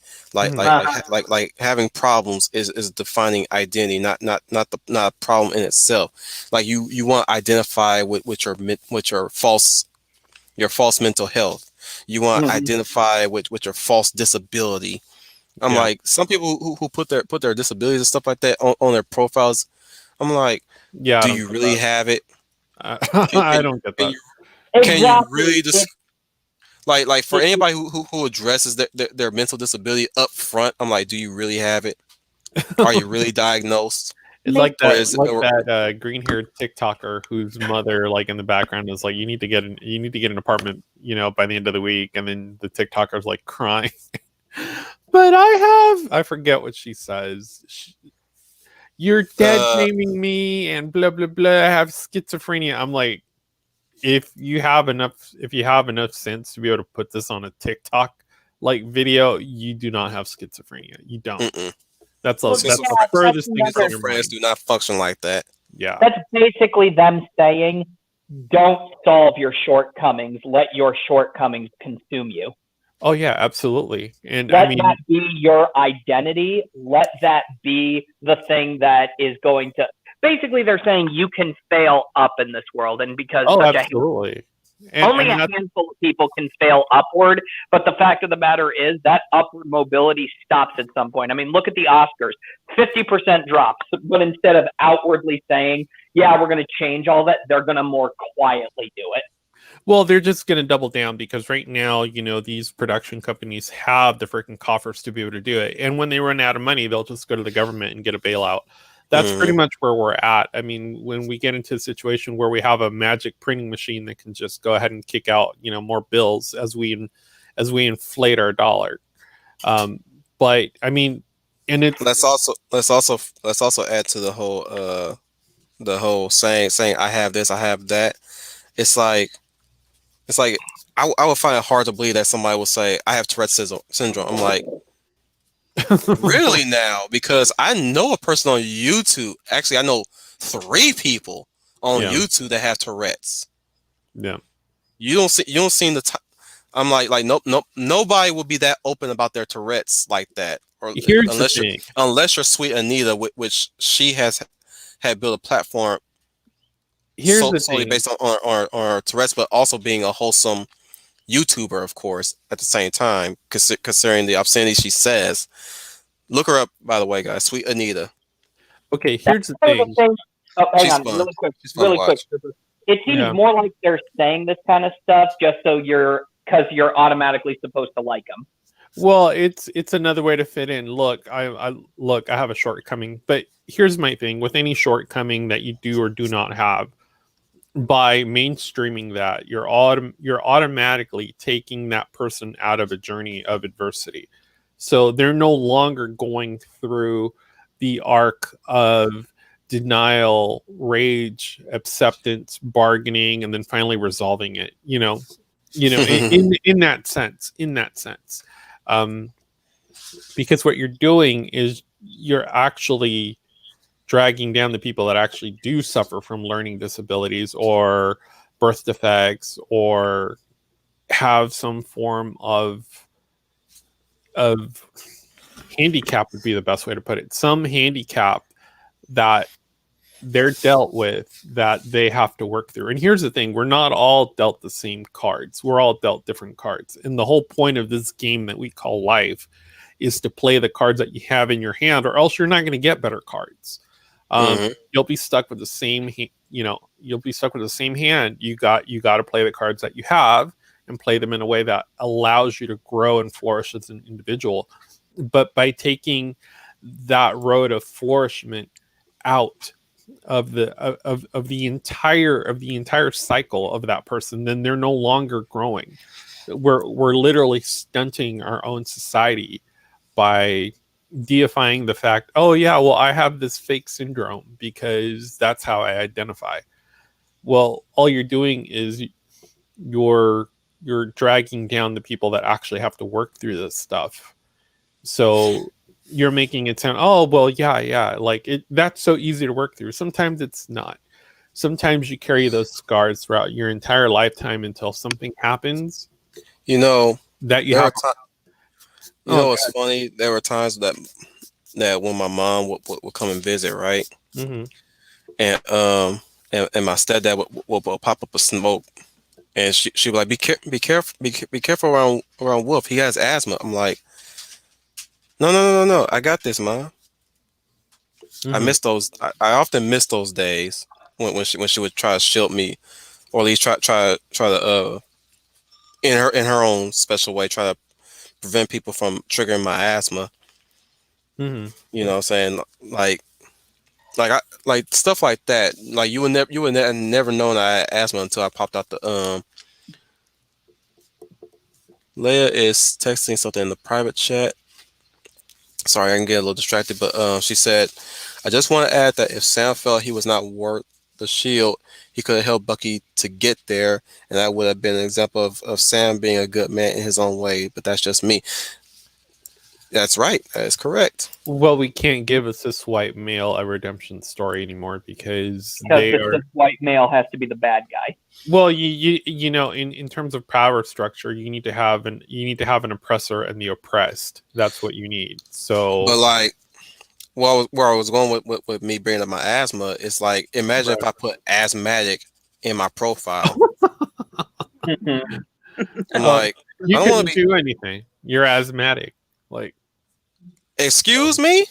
They Yeah, wouldn't. I work a yeah, job at because it's in your theaters. profile. It's in your profile. I would have to make sure I'm inoffensive so I don't trigger your asthma. So you don't have a shortness of breath. So and Oh my goodness.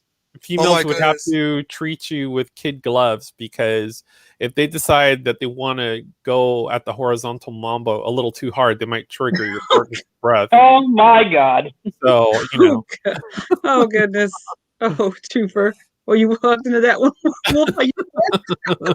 No. But you see what I'm saying? He hit the nail right on the head right there. That's basically what that would feel like. Yeah. In fact, that's dare I said that's how I felt when my mom kept trying to keep me away from things because she was afraid of my asthma, or at least Yeah.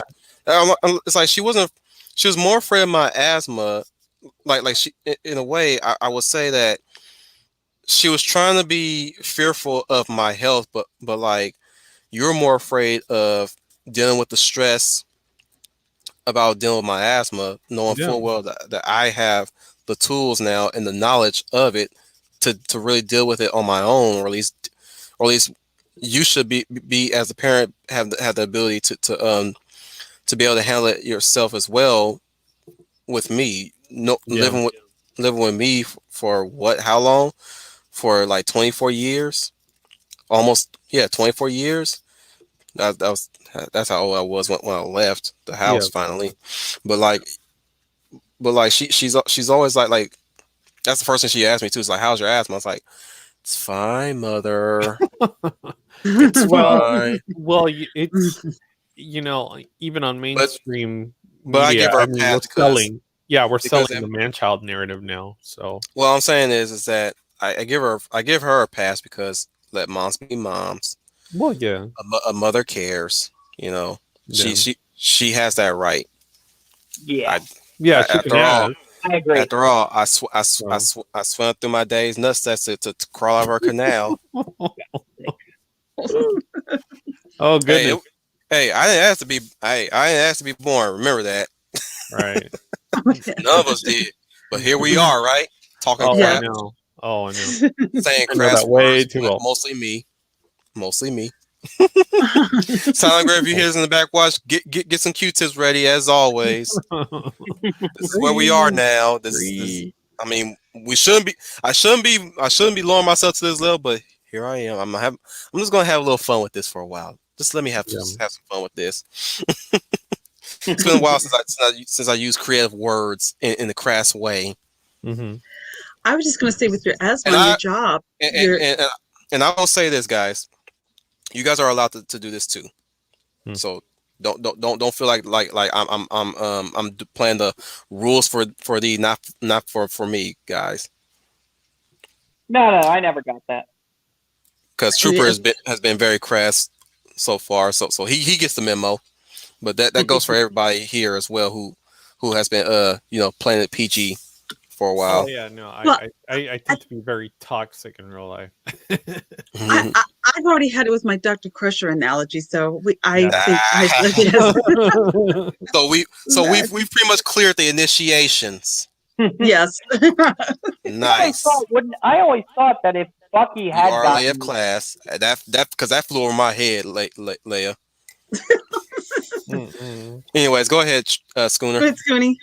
I'm just saying, if Bucky had gotten that shield, it would have made the motivations of the villains a lot more clear, because you could say that the villains of the new series were victims of the Winter Soldier's rampage, and Well, they would come after him. Well, here's the thing Yeah. with a Yeah. character like Captain America. Captain America is now a character that we would consider toxic. So Toxic. Not to me. Well, yeah, not to you, Definitely. but then again, you're a normal person. We're not talking about normal people. We're talking about people that still, still have Normal people, overs. we don't understand them. You can feel it, dude. You can feel it.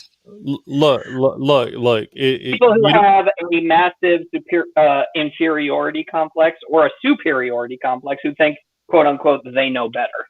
Well, this is why we're Yes. not going to go any further with Sam Wilson and this is why we're not going to get a Sam Wilson trilogy in terms of the Falcon starting out as the Falcon, and then by the third film, literally ending up as Captain America, and maybe possibly going into contract into contract dialogue for a subsequent trilogy if it were to ever go that far.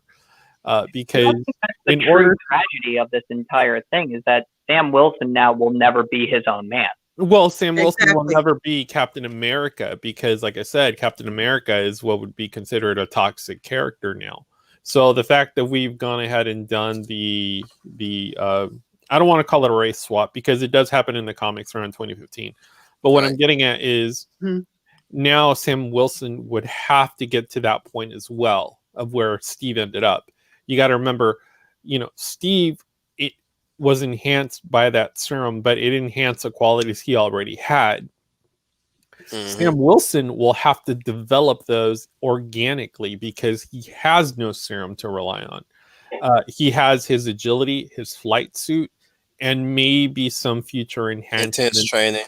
Yeah, maybe some future enhancements if we're talking about maybe, That's one thing people tend to forget about Sam. Sorry. That's one thing people tend to forget about Sam is that he went through enhanced conditioning to deal with the G-force needed to be flying with that flight system in the air, especially taking that many heights in the air as well. Like that's one thing. Again, this is why we love Winter Soldier above all the Marvel movies. It's the fact that even if it was a superhero movie, there is some realism. Putting that in quotes, by the way, some realism injected into this movie. Like again, Sam, the way how he weaves around, evading attacks like Quinjets and missiles and navigating in high altitudes. Think about the stress that the body will have to deal with that amount of G-force. And we're talking about a rocket pack with a wingspan system to boot. You got to move your body in such a way to make a move. And that was the one thing I was really concerned about when I went to go see that movie. It's like how they're going to handle Falcon's flight in this one. And boy, what was I impressed. It took me back to how they experimented with Iron Man when that was in production. Remember the behind the scenes when they were talking about how they were going to make Iron Man fly. Not so much now. Not so much people tend to forget. Like Falcon in his own way is a superhero.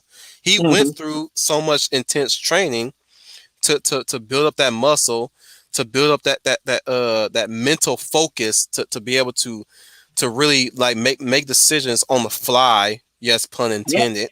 And it even showed the flaws that he had as well. Like despite his talent, he was no match against Winter Soldier, but he could fight Crossbones. I'm going to give Leia plus on the floor, but I'm going to add this too. Remember that one part, and I'm pretty sure Leia will agree with me here. Remember that one part where he's underneath the helicarrier and he needs to find a way to get in to put in that failsafe chip, and the Quinjet fires those missiles.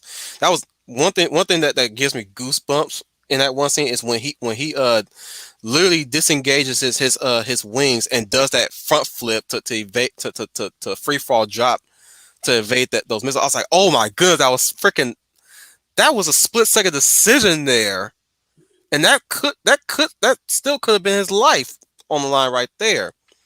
Like for him to really react like that, like bruh, that was some quick thinking on his part. Wouldn't you agree, Leia plus size?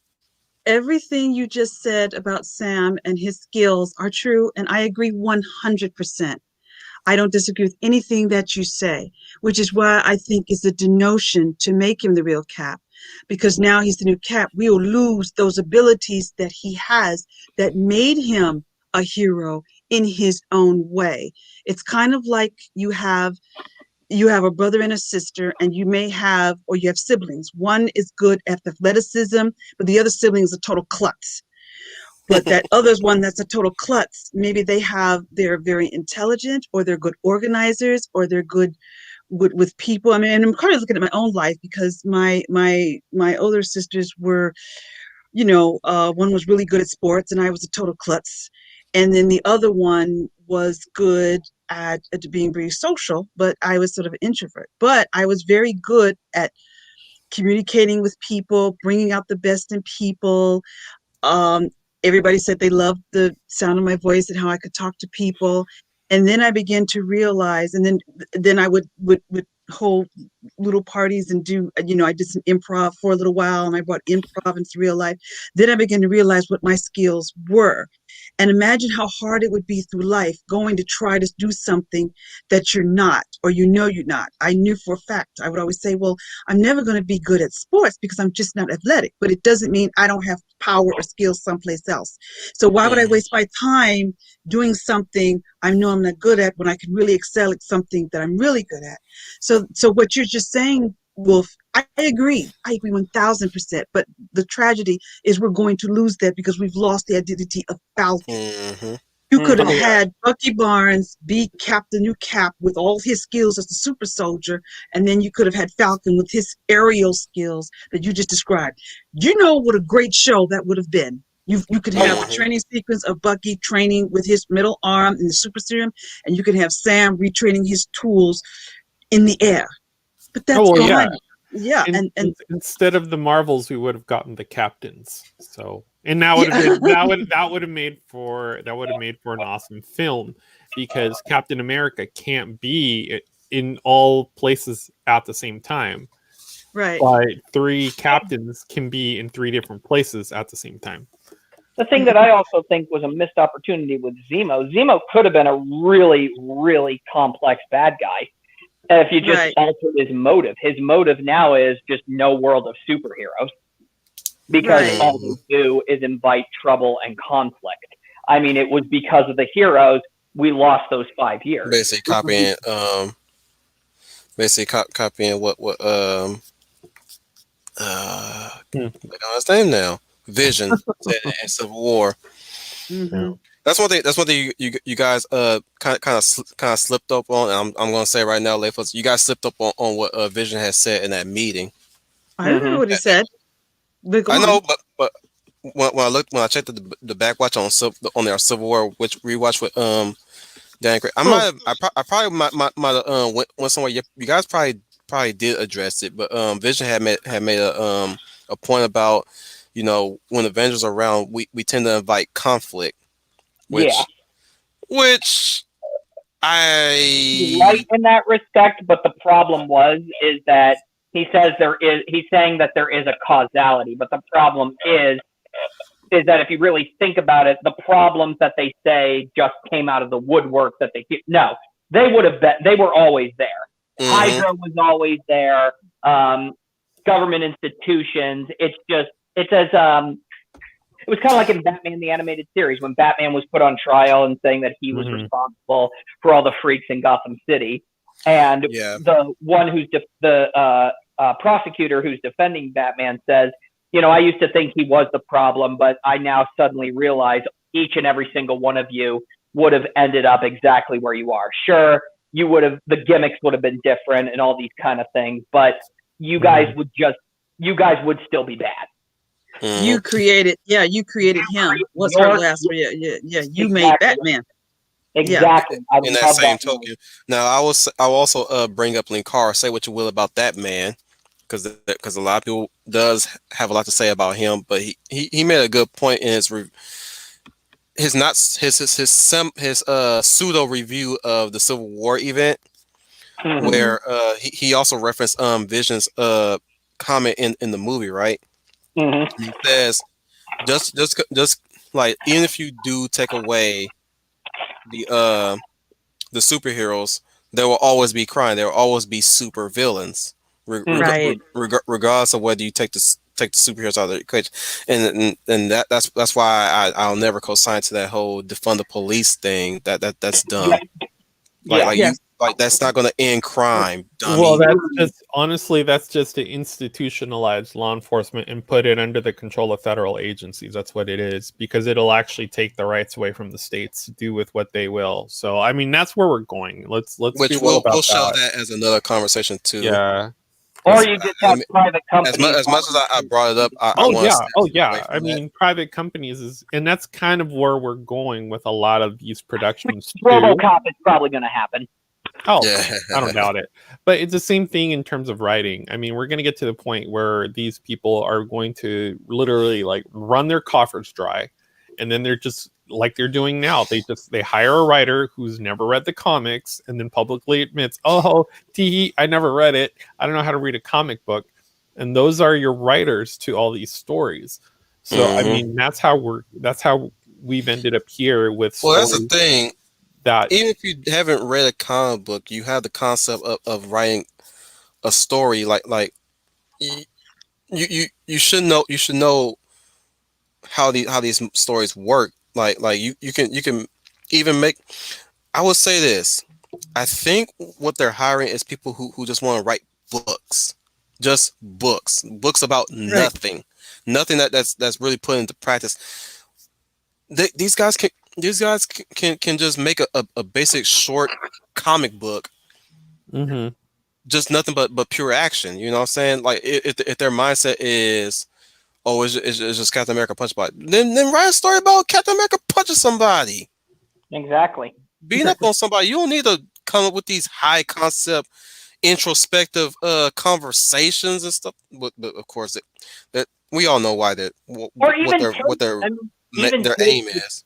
Oh, or even we really know what their aim is, but well, they just they're have moving. to settle with comic books for now. They're moving towards Young Avengers because that'll be, quote, more inclusive, and we're shelving all these legacy. And of course, MCU it's that whole teen drama that sells. Yeah, like what is it like? Gosh, I can't think of what it is right now. Was it that Gotham High or I'm Not Starfire bull crap? No, That it's that too, other. It's that other trash. Oh, okay. No, I was gonna say Teen Titans. New Warriors, you're talking about? That's where we're moving to. We're moving to Teen Titans in terms of the MCU, because we're No, gonna get Wiccan, we're gonna get Hulkling, we'll get America Chavez. I mean, we already know she's being introduced. Here's the in thing. the Doctor Strange film. Here's the thing about Young Avengers. I'm going to, if there's one thing to hate Marvel right now for me, is that I'm going to go there with the hate towards them for what they're gonna later do with Young Avengers, because I like Young Avengers since its inception, with Patriot and Kate Bishop, Hawkeye in the beginning. I mean, with Hulkling and Wiccan. I'm like, you guys are gonna ruin one comic book that I just picked up on a whim that was actually good, and you're gonna ruin that now. Well, yeah. Why not? Actually, it's coming for sure. And one of the things I like Kate Bishop. You won't after this. At one point, until they messed her up. I like. Now you know how I feel. Yeah. Thank you, Neil Star. I also like Cassie Lang. You won't after this iteration. Yeah. I was, man. Don't put that girl through that. I like that, bruh. I love that little girl who played Cassie Lang in the Ant-Man movies. She's adorable. Well, now she's gonna have abandonment issues. So yeah, so that's where we're moving with. I'm gonna cry now. I'm gonna and Ant-Man is problematic because, again, he is not of the persuasion that right now he's a deadbeat, washed up dad. No, he's a superhero now. He's no longer a career criminal. He's a career superhero. Put some respect in his name. Well, he's a deadbeat white felon. I mean, that's where we're gonna go with it. So yeah, Cassie will be the best as Eva. She's going to do they all everything will. correct. They Yes, all they will be will. the bestest Oh ever. no, They'll be yeah, They trying to will. one up themselves, and it's yeah, like, okay, yeah. are you team Cassie? Are you team Kamala? Are you team? Oh yeah. Oh, you're right. Oh my God. Yeah, I'm Team Cassie, Like, Team oh my Kamala. Oh God, God, go and get my shirt. she's so better than Kate Bishop. No, I Oh Yeah. yeah, Yeah. I got the best solution right there. We'll have them all compete against each other in an American Idol standoff. Each of them has got to sing. They got to oh, walk on the stage. it'll just be more Hunger Games. That's all it'll Yeah. be, and You know, then it's funny you don't know the Hunger Avengers Games. Academy. Yeah. Yeah. It'll be something yeah, like pretty that. much, and then Wiccan and Hulkling will be some form of Let me soft address bronze. Neil Star real quick. So, He says Young Avengers, from what I understand, wasn't originally woke, but chances are they will go hard on the wokeness. Kate Bishop will be the only straight person in the team. Well, she's gonna be the primary white woman, straight white woman that's gonna know everything and be right about everything, and always gonna be screaming at the higher ups well, and gonna be right about her Basically, white privilege. that's if and be she doesn't. and be justified in screaming That's at the if she doesn't like. If she Go doesn't, ahead. that's if she doesn't like wake up to her own lesbianism. So, Oh yeah, come Yeah. into Yeah. existence. They always Yeah. want to pull that coming of age style of self discovery um, This is about one's sexuality. this is Yeah. another thing that bothers me when they decide to up and change a person's sexuality solely for to be edgy or subversive. Oh Yeah. no, Schooner. They do that because because the writer on hand is of said orientation or said gender. well, I'm still waiting And for the. they're ordered to write only about their gayness or their womanness or their blackness or their whiteness. See, Okay, so they're self-inserting their own life into the character. They're not writing the character, they're writing their own lives. Dear diary, What? today I was Well, having a bad day. Somebody misgendered me. I was so offended. somebody dead named me today. so offended, hence why journal that I've been keeping with you all summer, I am going to reveal to you that I'm actually going to kill myself. Well, it's okay. So And to these take are the focus reasons off- why. To take the focus off Marvel for just a second, I mean, we're already seeing it with Batwoman. So, Oh yes, Lord. Yes. you know, first season we got Batwoman, second season we got Batquisha, and then this season coming up we're gonna get Bat Karen, and I'm still waiting for them to do Bat Trans Woman. So, I mean, because so far it's become a trope that every subsequent season the main character changes. So we already know And Ruby Rose isn't coming back because she doesn't want to freaking injure herself. We already figured out there was a whole bunch of risky stunting going on set, and they had to go ahead and check a box with the second season of Batwoman. So we And got I think And also what did they Ruby make Rose- her in that portrayal? Yeah. A drug dealer that apparently knows how to fight, that apparently knows how to work gizmos and gadgets. I'm like, first of all, negative black representation there. well, So you're basically telling me that you're gonna worship a criminal more so than the everyday Joe now, because black people don't like that. We don't like to be portrayed as criminals. So I mean, we're getting a different iteration of what we're getting is New 52. So we're getting a new iteration of Superman that's going to be produced, or rather, it's going to be directed by Jar Jar Abrams. I don't. I'm assuming too much that Aquaman will still stay within the same vein. I don't know how woke it'll go for the second film. If there is going to be a second film. Well, it's already being shot. So I mean, right now, Amber Turd is going through like more. She's gone. Training. She's out. Is she out now? I thought she was She's actually. out. Is it official? I'll get back to you. Yeah. So, Please. Yes, we have that going on. I'm not excited either way, but like, please clarify. Like, I don't know if we're getting a Flashpoint Paradox film at all. I mean, that's kind of been That should be dead in the water. Yeah, I know the Trench is dead, and I know New Gods is dead. That's not going anywhere. Shouldn't it? Well, here's where I'm standing on the New Gods thing. There was no script being written. There was no script at all. So they have to, like it's basically you didn't even do your work project in school, so you get the F, Yeah. and that's it. So yeah, they were talking about how this strong black woman was going to write the new gods, but where's the script? Where's the trailer? Where's the teaser? You got to pay Devrine for a script because that's how that Yeah. works. You got to pay her upfront. That's how it works, and then she'll See, throw some schlock. what's so good about hiring a China woman to write the internals and direct it? Absolutely agree. And why hire a black woman to do the new gods if she don't have a script? Now I saw the clip of Angelina Jolie in the upcoming Eternals, so I'm like, Oh, she's okay, in it. Yeah, she's in it. Oh goodness, there's a more lot Lara of Croft. there, It's gonna be there's a Lara lot of Croft in space.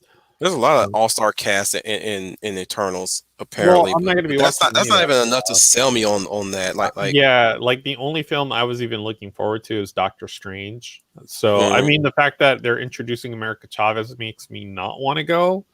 But that's mhm. literally the Makes only him production. So when they release the list of Phase 4, I'm already thinking like, all right, you've just basically told me you're ready to die on your sword. pretty much. Well, I feel yeah, the same way, Scoony. and then on the Star Wars end, all we're getting is High Republic. And the Bad Batch. Oh, I'm not even watching that, even if it's a No, Filoni production. no. I mean, I'm more or less sticking to my guns in that it's either good Disney or no Disney at all. So no Disney at all. I mean, the rumor is now they want Gina Carano back, and I'm like, it's a little too late for that. And Too little, too late. for me, it's like, you know what? I don't care I'm about the Star happy for Wars I'm franchise happy for anymore. I just don't. I want new stuff. So if I can find a comic book that does Star Wars better and it's called something else, then I'm gonna buy that. So I call it fan Um, fiction. it's funny that Neil Star brought up Tiny Easy Coats. I brought up Tiny Shitty Coats too in a Facebook Twitter tweet, and this was concerning a specific character in the show Invincible, mm, which I actually enjoyed, despite the mayhem and the with the blood and the gore and all that. Like all things considered, it's a functioning superhero world that deals in the realism. It's not. I will say this: for those who don't like The Boys, the Amazon show The Boys, mhm. Invincible got you covered on that front. If you still want to see violent superhero shows that actually still has a moral message or at least morality to boot, like it's not violence for the And sake you of violence. never go wrong with J.K. Simmons. Yeah, J.K. Simmons is voicing one of the characters. Now, one thing I don't agree with about Invincible, Mm, I did not think it was necessary to design the characters to represent the voice actors that were voicing them. That right there, that can be debated, that could be argued, but as of right now, where I'm standing firmly on, you did not need to make Mark half Asian or Deborah Asian because mm, they're both voiced by Asian people, Stephen mhm, Hewitt and Sandra Oh, to be more frank. Omni Man can have J.K. Simmons likeness because Omni Man looks like that in the comics. Mm-hmm. We did not need Amber to be black because she's voiced by a black lady. If you're gonna go there, you might as well make Samurai Jack black since he was voiced by Phil Lamar Exactly. or Mhm, Martian exactly. Manhunter for that matter. Which is funny enough, they keep making the motherfucker black in every iteration. Oh, I would have like, but see, my version of Martian Manhunter would have been legit. I mean, Yeah. it would have been black exploitative with a whole bunch of freaking Earth, Wind, and Fire, and like it would have been legit. I mean, we're talking Jupiter, we're talking September. Like this dude is like, a mix between Shaft and like So some other yeah, Samuel what I'm L. saying is character. when it But come down to Robert Kirkman, you know, say what you will about the man, he understands the stories that he's writing. He yeah. really do. There's barely any inconsistency with his kind of writing, especially how far he goes with the violence. He's willing to go with the violence. So at least the violence serves the purpose of the world that the characters are living in. It's dangerous. It's violent. There are people that will not give no second thoughts of what they're willing to do to you. So even if you don't like that kind of writing, it has its place for that notion. And granted, the show from what I've heard from other people and from where I'm standing, it is a better. Some characters have a better take than they do in the story, which is interesting when we say when we also bring up Kick-Ass in that regard. When it comes to the movie versus the comic, the I would say the first movie represented the comic a little bit better than the comic itself. Whereas the comic, for all the good storytelling it is, if I had to really compare, I'd rather watch Super than read Kick-Ass anymore, because Kick-Ass is depressing. As a comic book itself, it's very depressing. Whereas the movie has a much more brighter spot. But back to Invincible, like I said, I this is my main critique on Invincible. Like I love the series for what it was, but like there was a specific character, and boy, is Twitter mob defending her like the Simmons role. But the black Karen, as I like to call her, Black Karen, Amy, Amber. Oh my goodness. A lot of people who are fans of Invincible unanimously hate that girl. I am of that same principle. Bruh, I said this in a Twitter post, in a thread. I said bitch was already in hot water when William mentioned that she likes books by Ta-Nehisi Coates. Red flag raised more when he even mentioned. God. I'm sorry. Anyone that likes freaking Tana Titi Woke's writing is just. I'm sorry. It's like you gotta get your head checked, because no fan of Ta-Nehisi Coates. That's how I started off the sentence, right? I said bitch was already in hot water when William mentioned that she loved books by Ta-Nehisi Coates, and then I said red flag rose when he said she was interested in fourth wave feminism, and then I said this. I said as soon as she said she was interested in this social justice program in this one university, I said dump that broad. Yeah, pretty much. I like dump that broad, Mark. You bruh, save yourself the misery, because that bitch is gonna be miserable, and you're gonna be miserable along with her, and she's gonna be mad at you for being miserable, and she's also gonna be mad at you for not being miserable if you don't care about what she's being miserable about. Yeah. Oh my goodness, the way how they portray her. That's a smash and pass, dude. That's a smash and pass. So I mean, she's cute and all, and bro, well, that's what I'm saying. That's what I'm saying. It's like I will say this. It's like you do your thing and go, and it's like that's I will say this. There were some times when her character did work on me, and that's only because there were scenes where she would go out of her way to help people, like make a like really go out and help, like feed the needy, feed the poor, right? Or work at a voluntary program that actually help people, like make food and all that stuff. I'm like, okay, soup kitchen. Okay, she's let's just give her the benefit of the doubt and call her SJW light. Yeah, you know what I'm saying? I got what you're saying. That's feel good. That's feel good SJWism. Feels good. Yeah, it feels good. No, exactly. I'm not gonna identify with that song. That song is a party song. That's one of the best party songs ever. Yeah, written. I mean, what's the best way to sell a character than to have her freaking working in a soup kitchen? You know, it's like, oh, look at how virtuous she is. So you're saying I'm being naive? You know, she's being. I'll take that. I'll take it. It's a trope in the right direction to endear a character to the audience. Yeah, like, and I've even respected shows that, you know, portray a character that, maybe you don't always agree with this character half the time, or maybe you just outright think that they're dumb or stupid. But when they endear themselves to the audience, like when they say, "I'm going to put aside my Dante from Cobra Kai." Yeah, because I said the exact same stuff I said about him. Like, bruh, you are in hot water when you just call Sam Captain Marvel. Mm-hmm. Stop. Don't say that.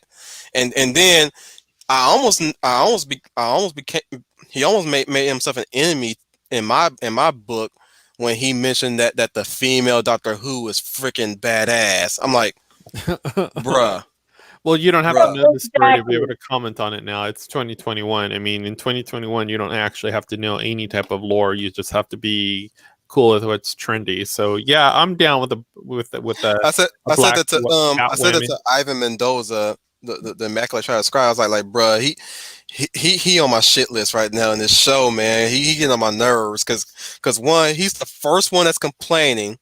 I mean, yeah, it it really bothers me about what really bothers me about him is that he is the sensible person, but all he does is complain and have poor taste in pop culture. Mm-hmm. I Well, want to like this character it's because like he's speaking sense. that's the thing that I don't like about some writers. It's like, did you just wiki pop culture right here? Well, I mean, they did it for most of all the new Marvel stuff. I mean, you saw what they did with We just lost Lane plus WandaVision size. and what they're doing Dimitri. with. Yeah, sorry. It's Dimitri, not Dante. Dimitri. But I He's it. mean, we're looking at these franchises. Oh I mean, that's no what no no they're no doing. no no no no no. Moon is actually fine. I like Moon. Wait, who did he end up with? It wasn't Moon, right? Because Moon ended up becoming a lesbian off screen in that show, which was weird. I just, I see whenever I saw the first thing I ever did when I saw Invincible advertisements, I'm like, okay, this is based off of a comic. Let me read the comic first hmm before I even go into this show. And what Because was your takeaway about the comic? well, I haven't read it yet. It's still on my Okay. it's on my list. I'm gonna get to it at some point. It's not now. Dimitri is a character from Cobra Kai. Maddie, look him up. But I heard that, but I've seen the clips of J.K. Simmons, and I thought, all right, that's pretty cool. The thing that kind of threw me off a little bit, and I think I'm just alone here, the animation looks very Venture Brothers. Not really. Okay. Not really. They don't fall in the same style as Venture Brothers. It's more a more apt comparison would be sort of Young Justice. Okay. If you put the R rating onto it. All right. So that would be a more apt comparison. Okay. But Venture Brothers, as far as the mayhem, it does like that would be a good comparison as far as like comedy and the gore and stuff. Yeah, Venture Brothers do play into that as a comparison. But as far as like animation is concerned, not so much because Venture Brothers. I could be wrong. It could be. I was gonna say it reminds me of Flash animation, but I don't think Venture Brothers was ever Flash animation, was it? No, I believe it was. No, it was animated. It's just it just looks Flash animated. They digitally paint the cells. They draw it and then digitally paint it. Yeah. So yeah. Like if you want to compare it to Venture Brothers, I would say definitely more in the comedy and violence. Whereas, like I said, in the case of the show Invincible, like I said, the violence is a means to an end. It's not just there for violence for violence sake. Mm-hmm. You know what I'm saying? It's like especially when the most originally the most watched clip of Invincible was Omni-Man, and this ain't spoiler. Everybody knows this. Mm-hmm. Omni-Man killing the Guardians of the Globe. That was like the most watched clip of Invincible. Later on, what happened in episode 8, which I'm not gonna spoil there. That's now going to be the most watched clip, and it's now the most memed. If you see anything, I know most of you guys are now on Twitter, but for those who are still on Twitter, which I'm not going to question that because I'm still on Twitter myself. I'm not going to question that, but you'll get why that's the most viewed and the most meme. There's a it's a good story behind it, but yeah, I acquired Invincible through less savory means, and from what I watched, I enjoyed. I was digging it, but like every time Amber popped up, I was like, bitch, go away. Bye, bitch. You know, Bye, you boo. know Girl, Mhm. bye. Especially in one infamous scene that a lot of people are very, very angry about, and I was like, what? Really? It's going back to what we were talking about when it comes to toxic relationships, and yeah, like a lot of people, myself included, are not cool with that. What you're going? Somebody was going to talk about, was going to say something. I think it was Leia plus size. yeah, I was going to say that I was jumping back to when you talk about representation on TV and um, LBGT. I can remember I was a fan of True Blood on HBO for the first two seasons, and you talk about other shows with nudity and sex and all that, and that show was full of it, but it also had a lot of metaphors for the LBGT community because people often took the vampires coming out of the closet and trying to mingle in with normal society as those in the LBGT community. But the show Hmm. just didn't have to say it. You had a few characters like Lafayette, who was Love queer, Lafayette. Yep, who was a me too. good, yeah, I liked him too. That was a good character, but it was never in your face or slap you over the head or you're going to accept this or you don't kind of attitude. It's just those were the characters that were on the show. And I Especially forgot that about famous Pam scene in the and diner. yep, and Pam. The Oh God. scene in the diner. Yeah. What season? You come to my diner. You eat what the fuck you eat what the fuck I cook, and you Oh just walk yes, away. yes, Uh, yes. I Don't want to talk forget. to the Yes, person who ordered the AIDS. I remember that. I I'm remember not. that. Yes, Yeah, I that like that. bruh. Of all the characters, Lafayette will always be my favorite. Will always. He is the top. He is the top right now. He's like MVP number one on that list because I love how he tells it like it is. Yes. He like despite all the craziness that happens in what was the town called again? In and out of production too. Bon Tams. Bon Tom, yeah. Mm-hmm. Mhm. But like all the craziness that happened in Bon Tom, he just forward sometimes, or at least he be ready to get he be the first one that's ready to get up out of it. But at the end of the day, he like again he tells it like it is. He tried to keep his sister on even keel despite her bad decisions. Right. Yeah, Tara's a mess. Tara Yes. is a mess. That was a I'm Yes. pretty good there. if there's one thing I gotta give credit to CW is that they gave that actress a chance to be a villainess, and she managed to sell me as a villainess, and for one, I gotta give them also credit by keeping her as a villainess. They didn't try to reform her. They didn't try to say that she was oppressed. This was before the woke train start running through the Arrowverse. Mhm. Right. Yeah. Right. Right. That's why she was so good as a villain. I was like that's Tara, and she's a villain. Oh, I'm all for it. Let's go. Let's do this. I'm ready. Cause she still had that Tara accent. Remember that. I don't know where that actress come from. Georgia or something. Cause she got an accent, and Hmm. I thought she was just acting the accent, right? Cause it's easy to do a southern accent, right? Not Hmm. really so, but but when she came on to air, I was like, so that's her real accent. Okay, okay. Like even with that accent, she sound threatening. I believed it. But yeah, See, go ahead, Leia. oh, I didn't mean to interrupt you. No, that's okay. Go ahead. I was just saying that's what you mean by good writing and writers we don't have anymore. Oh, excuse me. Bless you. They're not hiring writers with talent and creativity. They're writing um, protest to write. And that's why we're getting a lot of garbage in our shows and our motion pictures.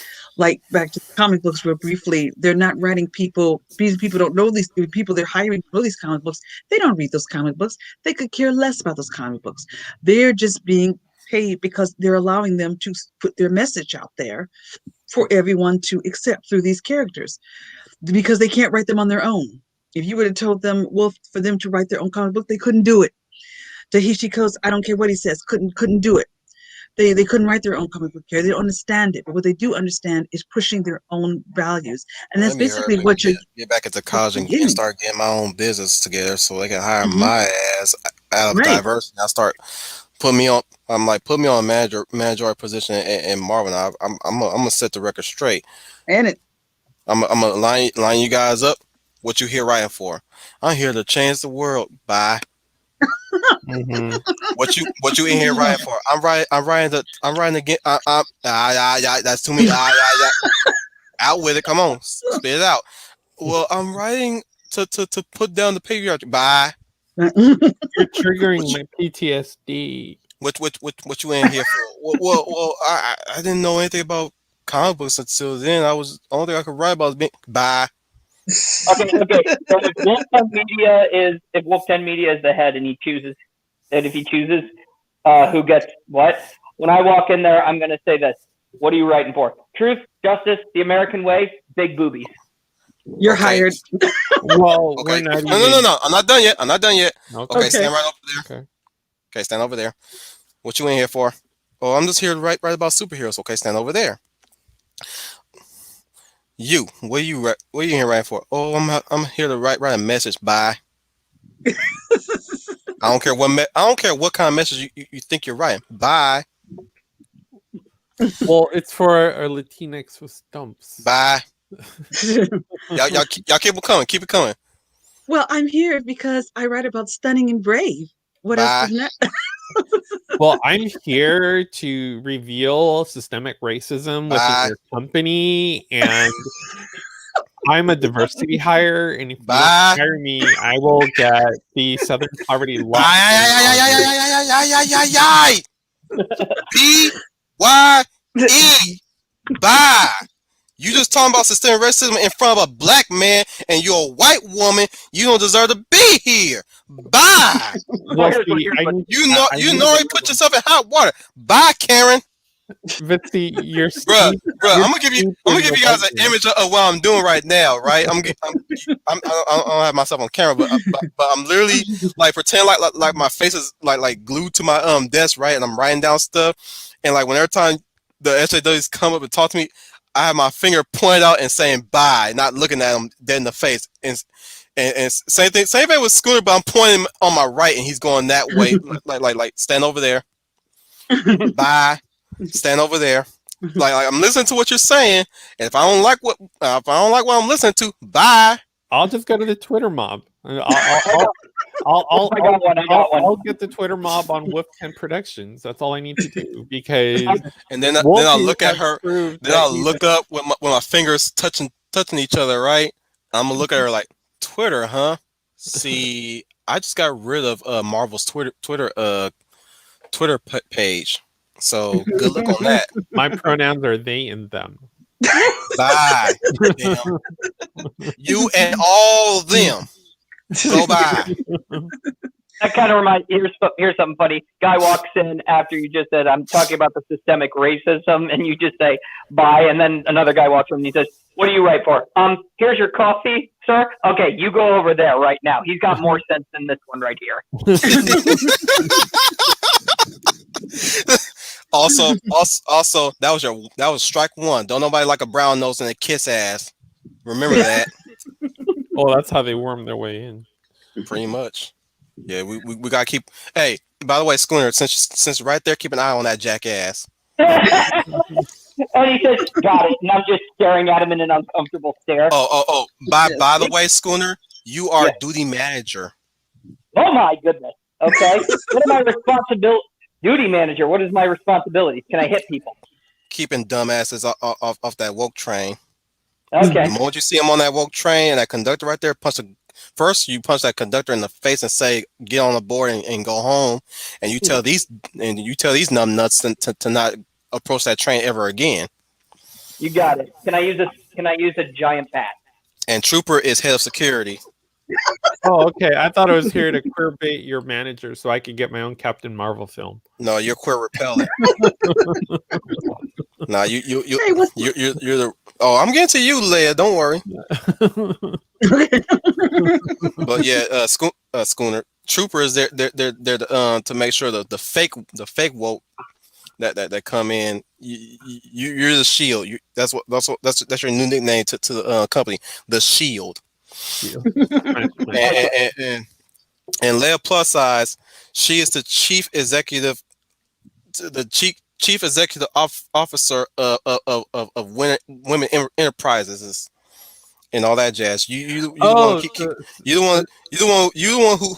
who turned the little mean girls into women. Okay. So you're hey, I'm a dude. I don't know anything about that. That's your department. I'm like, girl, go teach these little bitches to get let out their skirts. And Leia Plus will be like, just remember, ladies, the wolf Chimera can be crass, but that's just how he talks. That's just the wolf in him. So don't take his words as face value. You are very valued. Now get in those cosplays and start looking pretty. Like, make me a sandwich. Yes. Oh, that would definitely be Leia Plus. I'm saying that. She's like, now make me a sandwich. But yeah, I'm surprised at the And I'll be the guy who the guy who you told me to keep an eye on. I'll just Brian Gilmar. No, look at this. Brian Gilmar says, "What that makes me, bro? You gonna be manager of character development since Summer Amanu wants to take her make." Also known as the casting couch, Brian Gilmar. Yeah. I'm almost switched over to fun talk since we're here now. I heard that about Brian Gilmore. I kicked out for a minute, but I heard Brian Gilmore. I love the stars coming. He says Leia's gonna de-care the women. Now that's a superhero.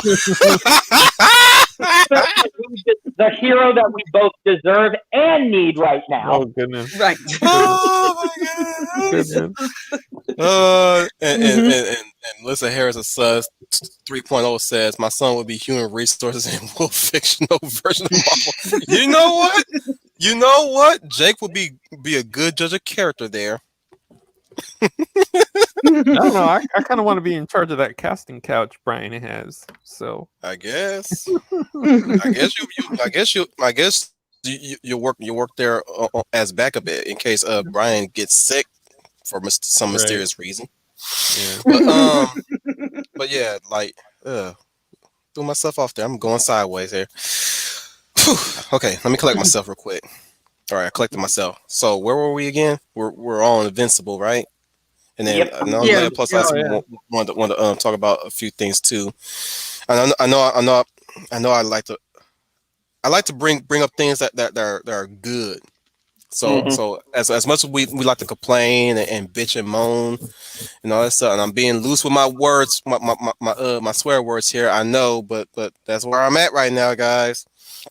But it wouldn't hurt to always push people to an alternative. That's what I'm saying. Always try to steer them towards an alternative. Well, lately I've been with these streams, yeah. Lately, I gotta go ahead, Leia. I've got to be honest. I've just been watching a lot of classic stuff on the 90s. Like I said, I've been rewatching True Blood. I've been looking back at the Fox shows, the Batman animated series. But I will bring up this. I think that, has anybody seen I think they ran on Disney for a little while, but the Avengers cartoons based on the Avengers Assembles. Yes. Oh. I actually thought Earth Mightiest Heroes, I think at some point they were it was changed at a certain season. It came Avengers Assemble or that's a separate series. That's not part of the same universe, but yeah, go ahead. I actually thought they were both very good. I actually really did. I actually thought they were both very good. Earth's Mightiest Heroes, I've been looking back at that lately to get rid of the Marvel poisonous going right now. I've been looking back to what Marvel used to be, and I didn't catch all of those. There. But she doesn't. She's not as annoying as she is in the movies. Oh no, she's a hero in this one. She's a hero. Yes, I agree with you. I just want to say she's not as annoying it's got the original Marvel in that universe too. Yes, those stories, I actually thought those cartoons were really good. I really did. And there's a part of me thought, wow, I wish some of that, I thought that's what I thought the streaming shows were going to be like, because the my Earth's Mightiest Heroes is actually pretty good. I actually like the fact that the Avengers were their first hangout was actually Tony Stark's mansion. And Mm-hmm. when they pull him out the water and they bring him to Tony's mansion, and Tony's mansion is where they meet, and then below Tony's mansion, it was like he had all the gadgets. It's like he's Professor X, but just upgraded with his iron suit. And I thought that, and I liked that that every you had episodes where him and Tony didn't get along, but you had some episodes where they understood each other. Mm-hmm. And I said, that is some really good stuff. So I've been looking at that, and I've been telling people to go back and look at. I'm trying to think of the really good episodes. I like the fact that the Red Skull was still around in that Yeah. show too. I like that they brought him into the modern age, into the modern. He wasn't killed off. They brought him into the modern age because I felt the story would fit perfectly for Red Skull, and it's not necessarily a cosmic villain, but a villain that is sort of grounded. Not that I'm going to get a cosmic villain like Galactus or Thanos, but I Mm-hmm. kind of like the fact that they still Hydra was still very much alive and kicking, and so was the Red Skull. They did he tone them did. down here and there, Hmm. especially in the Spider-Man '90s cartoon. Yeah, but I But like he was that. still a villain nonetheless. Like he was still Mhm. a villain to be feared. Go ahead, Leia. Sorry, I didn't mean to cut you off there. No, this guy, he was still a villain, and I mean a villain. It's not like Zemo having taken him to a disco and he's trying to prove he's John Travolta. It's Oh my God. basically. Yeah, yeah. Did you, Scooty? I don't know why everybody loved that. I rolled my eyes when I saw that. I'm like, oh, you've got to be kidding me. This is a super villain, and he wants You to prove just he's John stripped him. Travolta. It's like you just stripped him of any sort of villainy. Okay. Yeah, I yeah. mean, this is supposed to be somebody who's supposed to be feared and intimidating. I mean, Civil War made this guy take on the Avengers at all, yet he succeeded where so many hadn't. Right. I thought my brain was another planet because everybody was like, oh, I thought Zemo was so cool when they had him at the disco and he was rocking all take over the world or take, Though, but he didn't. what the makeup of a villain, it's about self, right? So Mhm. that's it's showing one. I know there's many people here, so that's Well, weird. hmm. Everybody's mentioning that. Eh, Sorry. Okay, Samuel Proctor still. Show of hands who are still here, because I'm seeing a zero count in viewers, and I know you guys are still here. Anybody in the chat, raise your hand. Figuratively speaking. Oh goodness. Continue what you're saying, Schooner, or It's whoever was talking. Sorry, I got a little distracted there. It was just basically about Zemo saying, you know not the depths of my vengeance, and I will say and do and hurt whoever I have to get my ends. Mm-hmm. And he says, and I'm under no delusions under what I am. I am a villain. But Yep. but that's what I loved about his character, and I thought it was great. And they end the movie too on such just showing the real damage that he had done, because Martin Sheen comes in and he basically gives the whole layout about if he looks at him wrong, if he speaks wrong, all this kind of stuff. And he says, how does it feel to have your plan totally fail? And the only response Zemo says is, did it? Mm-hmm. Yeah, that made me that took me aback right there. Like he just had that blank stare, and he just with that head move, he outright said, he outright asked him, "Did it?" And that and then Martin Sheen just went and drew a pause there. It's like, yeah, dude, shut up. Yep. We got Matt Crunk here. Crunk, And I would have loved to have seen that in Falcon and Winter Soldier too. It's Crunk, like quick question: are you interdimensional deity? Because somehow before you even popped up, StreamYard got a little wonky there for a minute. They say I was buffering. we were having problems, and I had to make sure everybody was here, and then you pop up. I'm like, oh, that's Krung being an eldritch interdimensional being messing up the system in his approach. His approach is so magnificent and great that sometimes it can't handle it. But we're good now. We're all good. Kind of like Power Rangers. Remember Power Rangers when who was that showed up? That it was Lord Zed. Lord Zed had popped up into the command center, and it caused deafening interference on their part. Like his mere presence there nearly messed up their system because he brought himself and his throne. That's what made Lord Zed so memorable. Right there, Lord Zed himself, he was so memorable in that regard. And Krang says, "I'm a multi-dimensional, but I wasn't the cause of the static." Yeah, right. He can be the cure, but not the cause. I'm just your sweet transvestite from sexual Transylvania. Oh, well, that movie's problematic also because there's not enough representation. So, oh god. Well, they do have a sweet transvestite. So what more do you need? Yeah, isn't that good enough? That's the no, because really quick, Trooper. What Leia Plus Size and Wolf just said is so true. No matter what you do, it just doesn't seem to be not good enough. It's always the same 3 words: not good enough. Well, I mean, if you were to add maybe like a trans woman of color as, which they did in the Broadway live show. Yeah, they did actually. She got a nice voice. Yeah. So, but it's not the same as Tim Curry. Well, I'm just saying she's no Tim Curry. Well, I'm just saying, and that's the thing. I have a personal preference. I like that sexy man Tim Curry, and I'm sad that he has to deal with being on a wheelchair. His health problems. He's had some problems. He has to over the years. Yeah, I don't know. I don't know. Okay. I mean, every time I looked him up, I saw pictures of him. In a wheelchair. I'm guessing from what I heard years ago, he had a stroke. I don't know how he's been recently, but I haven't. That for those who don't know, that's probably why he's not in the movies right now. Probably so. Yeah. The last thing I ever heard of him was him playing Glorious Godfrey from Young Justice. Yeah. And that's probably before he had the health problems, or at least that's probably where he's getting work at mostly is being able to voice acting. Yeah, because even Michael J. Fox kind of soldiered on for a while in Atlantis dealing with his Parkinson's. Yeah, and he still does commercials here and there when he does get the chance to. And boy, I'm all for people soldiering on through their conditions and stuff, but man, I hate to feel bad, but like every time I see him on screen, and mad respect.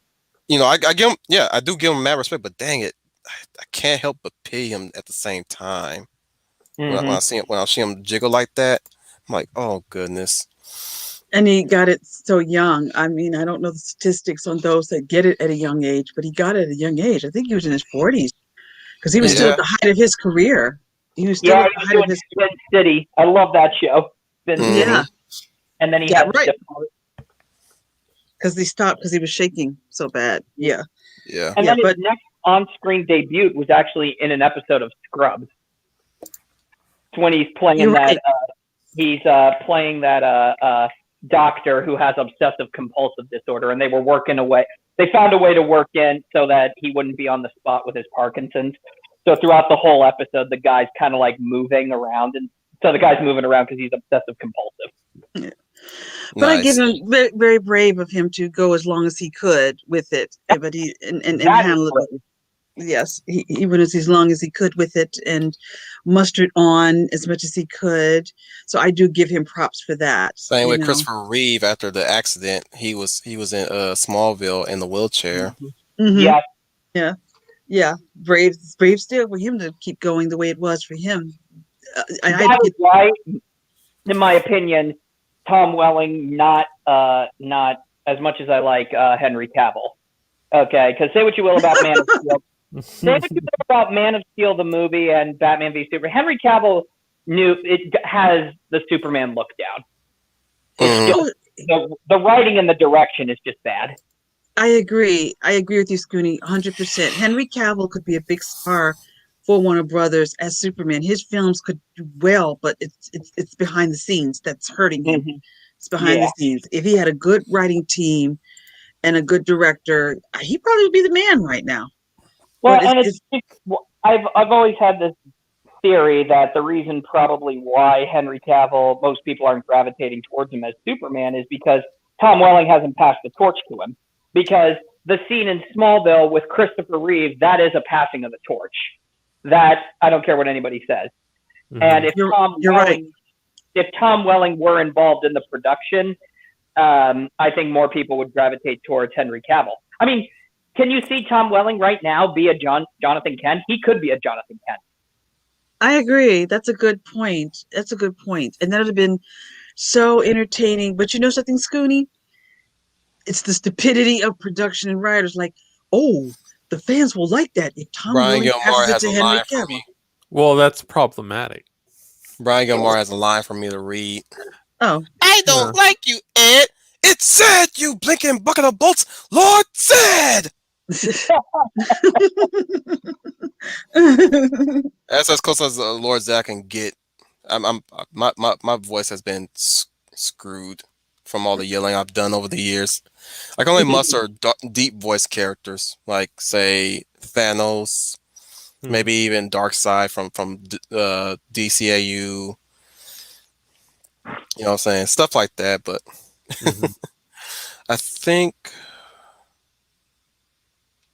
I'm deciding on whether we should start wrapping it up, because I do have the Culture Fortress later on. Oh yeah. But gotta go and defend the fortress. But Match hasn't contacted us yet, so we can keep going. Yeah. I think, quite honestly, this is the fun stream we're on, right? Yeah. Oh, yeah. We're past all the. I need to know this. Heteronormative talk. So. Yes, controversy itself. Anyway, I would really love to know, Leia plus size. I would really love to know how you would have done. Not around. Oh no! What was the question? I would have loved to have known how she would have done Falcon and the Winter Soldier. Well, see, what I would have done was oh my God, Bucky. You better hope she don't pop up out while you're doing that impression. But no, I mean, she makes a point. She makes a point in that there are arcs that you kind of need to follow, but it's, and here's the thing, and I've said it before. Okay, so let's say that avenue is no longer available to us because for whatever reason, we can't come to an agreement in terms of contracts, so we have to go with Sam Wilson. Okay, cool.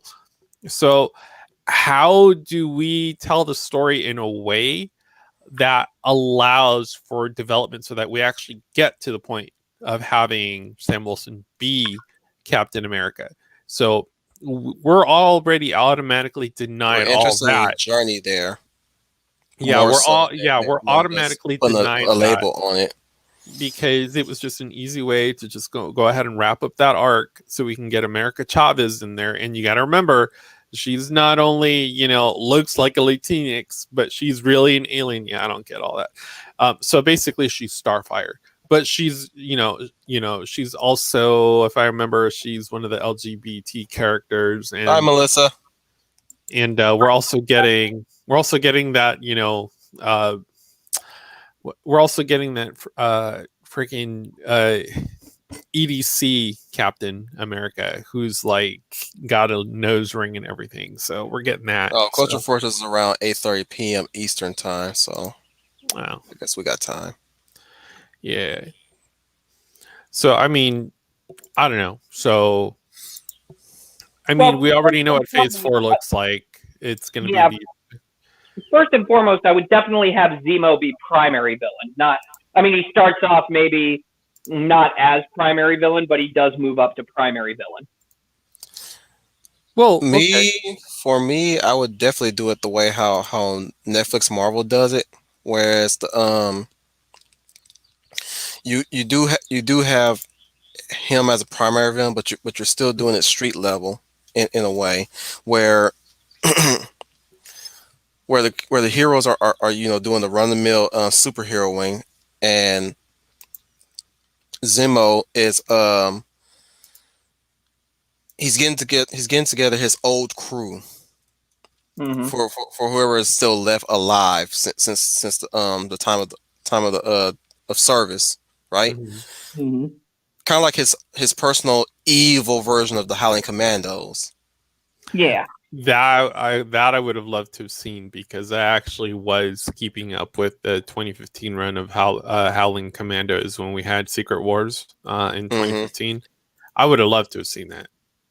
I would have loved to have seen Man-Thing. I would have loved to have gotten just all those characters, Dum Dum Dugan, all that stuff. I would have loved all that. But my only burden I would have is like trying to pick out villains that would stand out to be close enough to be like his version of Howling Commandos, like maybe Lady Viper. Not Lady Viper. Yeah, we could do a Madam Viper. Yeah. Well, I mean, at that point, since the the rights to X-Men has reverted to Marvel, you could include bigger villains. They don't necessarily. I mean, these storylines have intersected before, so I mean, there's no reason to not have them intersect now. Since Leia Plus Size is here, Schooner has been very curious as to how you would have written Falcon and Winter Soldier. Okay, well, number one, Bucky Barnes would be a redemption arc of Bucky Barnes becoming Captain America. She got started. Yeah, that's the first thing. That's that's the first thing I would do. Sam would be involved, but I would use Sam. You got to remember, in Winter Soldier, Sam was also a counselor for vets. So I would have Sam take those skills that he used as a vet to try to help Bucky on his road to redemption, even when perhaps maybe he's feeling like in doubt that he shouldn't be Captain America.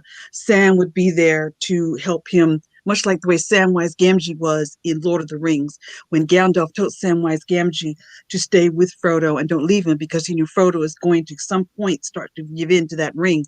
But if you're there with him, Sam, you can help him on the way in this journey. So that's the way I would look at it. And Falcon would be Falcon. His armor will be upgraded, but he work on the skills that you just talked about, Wolf Commander, of flying in the air and swooping and doing all that stuff he would do. Flag Smash would be there, but he would be a guy. There would be no gender swapping. It's gonna what you see in the comics is what you're gonna see in there. If there was need of it, it would be a Braun Hilder type woman, wouldn't it? Probably so, but you know what I would try to do? I would try to probably so, she says. She's still not okay with the prospect. Because I would try to introduce the X-Men or characters from the X-Men universe into the Falcon and the Winter Soldier somehow. Or mutants. See, already I want this. Yes. Mutants. Already I want this. Yes, the mutants. Yeah, there's nothing wrong with Emma Frost, so. Yeah. I would try. It's also idyllic too. You can bring in the Hellfire Club. Oh yeah. Yeah. I was thinking just about them, the Hellfire Club, and if I could, I would do it. I wouldn't tell the audience. I would try to way to get Wolverine in there, because in the comics, Wolverine and Bucky actually do strike up a friendship. So I would have somehow Logan. I don't care what happened in the other movies. I'm making it happen. Logan would strike up a friendship with Barnes, and Logan would confess to Barnes that at one time he worked with Steve Rogers, and so that's how it happened. Also, Logan and Barnes have something in common about they're mentally they were messed with. Logan was experimented on, and Bucky was experimented on. So I would try maybe perhaps squeeze that in there. But my villains would be the mutants. And I would try to open that door for the X-Men. And then if I can get some of the good X-Men characters in there, I possibly would that could help them with dealing with these. It is a backdoor. Yeah, backdoor. I would find Mystique would probably get in there, but I would have her to disguise as someone that they trust, but it's really her. And I would maybe try to put that in there, maybe reveal it later in the line that all along was Mystique. And there was something else I would do in the storyline. I said I would introduce the mutants. The Hellfire Club, I think, is a great way to start. Because if we're gonna have some action, we're gonna have some kick butt action. Okay, ain't gonna be no little cheesy stuff. I'm gonna put Falcon and Winter Soldier to work. They're gonna Good work. stunt Yeah. coordinator. Yes, See, I would get the best one in there. you know, I would do that. I would do that, and then I would find some way to bring in Wanda and the House of M for sure, and go that route.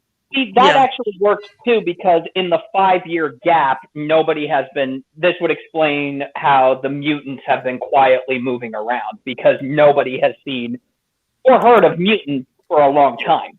Yep. Or at all. And Falcon and Bucky have discovered this. I like that. Yes, I'm thinking about that. That's what I would do. And there was one other idea. I would go there. I would go there. I would go there. I would have some sort of scene somehow. First of all, I don't like the idea of Steve going back in time, but that's another story. Mm-hmm. I'll just stick to the idea I would have, but I would have somehow of Steve somehow, and I would take bits and pieces from the comic book. And one of the moments in the comic when Bucky ascends to Captain America is somehow because in the comic Steve Rogers is dead, but somehow he communicates back to Bucky about taking up the mantle of the Shield. I would have Chris Evans special guest star for a few little moments, something the audience wouldn't know about. Special I would guest sneak star. it in there. Yeah. Well, I don't know if Evans would want to commit to being on. I figured out how show. you can actually. Yeah, and that and he costs money now, so it's like right. And do you really want an aging Captain America to come back? I mean, actually, I figured out. Actually, there's a perfect way to do it, and not only that, it retcons Endgame a little bit.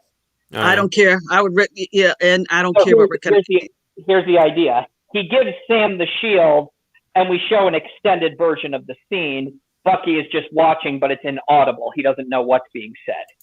And it's revealed that Steve gave the shield to Sam because he says, you have to help him. Because the shield was always meant for him. Okay, that makes that I like that. I like that. Because in the comics, I wouldn't take it away, but they do have that moment. I don't know if anybody's familiar with the Bucky Barnes ascension. There is a moment between him and Steve Rogers, and Bucky says to Steve that Steve, I didn't ask for this, but Steve tells Bucky, "Do it for me. If you don't do it for anybody else, do it for me. Take up this mantle for me." And I would have something similar to like that. Bucky would get his new armor as Captain America, which I think looks pretty great in the comics. I would have him in there because the Winter Soldier costume is over. The Ascend, but that's how I would inculcate in there. And some strange reason, I wish I could. I would even have a little scene Bucky in therapy with Xavier, because I think of that scene. You've just given me an idea. Sorry, I don't mean to cut in, but I'm liking this. Can I add an idea? Yes, go ahead, Scooney. We can even retcon right here why Steve didn't go back from Endgame. He goes back, obviously, to give back the Infinity Stones. The last one he's dropping off is, what if it's the last one he's dropped, if we still want old Steve Rogers. He's dropping off the Tesseract, and right then and there, he runs into a young Charles Xavier who goes into his head and just gives him all the information. And that's why Steve didn't go back, because he realized and discovered the timeline that they had done. Either the timeline had become polluted, or that there are actually mutants, and that's why he stayed in the past. Not a good idea? No? Yes? No? Up? Down? I'm just letting you take the wheel on this one. Oh, okay. I already said my piece. It works either way. It works either way. So works either way. Yeah, I already said my piece. Yeah. Plus, are you still with us? Uh-oh. Yeah. No. But I mean, there's enough material that you can pretty much do almost anything with this type of IP. The reason that we pick on it so much is because there is so much material. So I don't mean to interrupt. I'm sorry I dropped out. I did hear most of what Scooney said, and I'm going to go with this because I'm going to leave in a few minutes. I just want to say to Scooney, Yeah, I that heard would about a probably be a lot good what time to wrap up. I need to rest my voice anyways for Culture Fortress actually. well, I'm going to say this real quick. Scooney, even though I disappeared for a minute, I still was able to hear you, and I like the idea because see, that's what I was thinking too. Of I'm going to address what Rogers did, but if Rogers goes back and when he goes back in time, he has disrupted the timeline, and somehow that needs to be showed, and that somehow that timeline has got to be fixed. Maybe you could bring it. That's where you could maybe bring in Wanda, and then perhaps some of the X-Men characters. But I would also mix the mutant in. I'm telling you, this show, if you do these ideas, that it would be the talk of streaming if that was the kind of show that I would do. But Mm-hmm. I would have Professor X. Charles Xavier came to him in the past because the last place he had to go was to deliver the Tesseract back into what was Shield. Make perfect sense if he ran into Charles Xavier and Charles Xavier says to him, the timeline's shattering and all this kind of stuff, so you have to stay. Which this is how you utilize Chris Evans. He said, "This is how you utilize Chris Evans." mm. Yeah, that's a good way that's a good way because like you said, he's expensive, but if I can get him back to do a few little episodes like people do sometimes when they come back and they do little special guest star episodes or something, that's how I would use him, retconning in game, but trying to make some sense of it and bring it around into the show. Welcome, And whereas Rogers welcome is straight, not. Steve Rogers. I am Charles Xavier, Yeah, I would love that. leader of the X-Men. Welcome to Xavier's Institute of Gifted Youngsters. Well, and here's the thing: like, if it gets to be too complex, we can just have Wanda just wipe out the whole thing. Yeah, you know something. That brings me back to this. To when I brought Magical Girls with Palula Madoka Magica. There's a episode dedicated to one character, Homura, who was going out of her way to correct the mistake after mistake, trying to save everybody from dying or at least becoming witches in the Magical Girl world. Whereas she specifically she wanted to protect Madoka, but she kept failing every time, and the more she kept going through the whole thing, like things happened differently, but still ultimately the world ended because of a great powerful witch. She has a long name that I can't really pronounce or let alone remember. Starts with an H though, but she was like the granddaddy of all destruction, right? But every time Homura would go out of her way to do things differently, still ended up to the same destiny. And at that point, she her magical girl wish was I forgot what it was. I think protect Homura, not Homura, but Madoka, and that granted her the ability to manipulate time from going back through time to stopping time, and she has other abilities too. But that's not really what I'm really talking about. Her main magical power was the fact that she controlled time, and over time it made her bitter and jaded, and it got to the point where she now wanted to prevent Madoka from becoming a magical girl because again, no matter what she did, Madoka ended up becoming a magical girl, and we later find out that she ends up becoming the granddaddy witch of all witches. Oh, that's cool. Because of how powerful Madoka is among all other magical girls. She is the most powerful, and yet throughout this whole series, Madoka is being held back throughout this whole as the story goes on. Even though QB, the little creature that grants them the magical girl powers and the wishes, keeps telling Madoka she's going to be the most powerful out of all of them, and yet Madoka is like, the more you go through the show, she still hasn't made her wish yet, because of course you got wishing come on, you're granted one wish, and what would your wish would be? And so that leads Monica to really think long and hard about what her wish was. And long story short, she ends up taking back all the wishes of the magical girls with her wish. Oh wow. Which was genius because remember I mentioned that there were drawbacks to the wish, right? Yeah. So her drawback was she becomes a universe. Oh wow. And that would ultimately kind of, it wouldn't break it. They a lot of the magical girls that she interacted with, and of course QB also warned her that this might put a strain on you, like to carry all the burdens that that all the magical girls carried.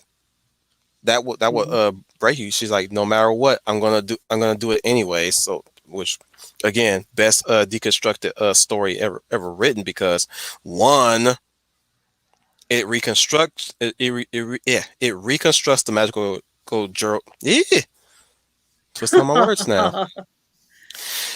It reconstructs the magical girl narrative while still maintaining the magical girl status quo, which is duty to what they're protecting, which is people, the city, life itself, whatever is samurai duty that the magical girls have. So she made it her duty to take on the burdens that came with the wishes of the magical girls. So she ended up preventing a lot of magical girls from becoming witches, because that was also the side effect of becoming or at least the negative effect of becoming a magical girl. The moment your magic dies, you become a witch, the very thing that you hunt as a magical girl. Mm-hmm. Oh wow. So yeah, that guys, check it out whenever you get the chance to. They also got, if you're not privy to watching the series, they do have an abridged movie version. Oh wow. Which I think in 2 hours it pretty much sums up the whole series. I went and watched the movie first, but then also went back to watch the show, and it's no different than how the movie did. I think the movie is more of actually, you know what? I think the movie is a more chopped up version of the show. That they chopped up a few scenes and just put them together into a 2 hour movie or 1 hour movie. But or at least it probably is the whole show in one movie, and you can watch it uninterrupted on Netflix or wherever you decide to watch it on. But it's a good. That's Wolf Commander recommending stuff to people as always. The Wolf Commander recommends. Yep.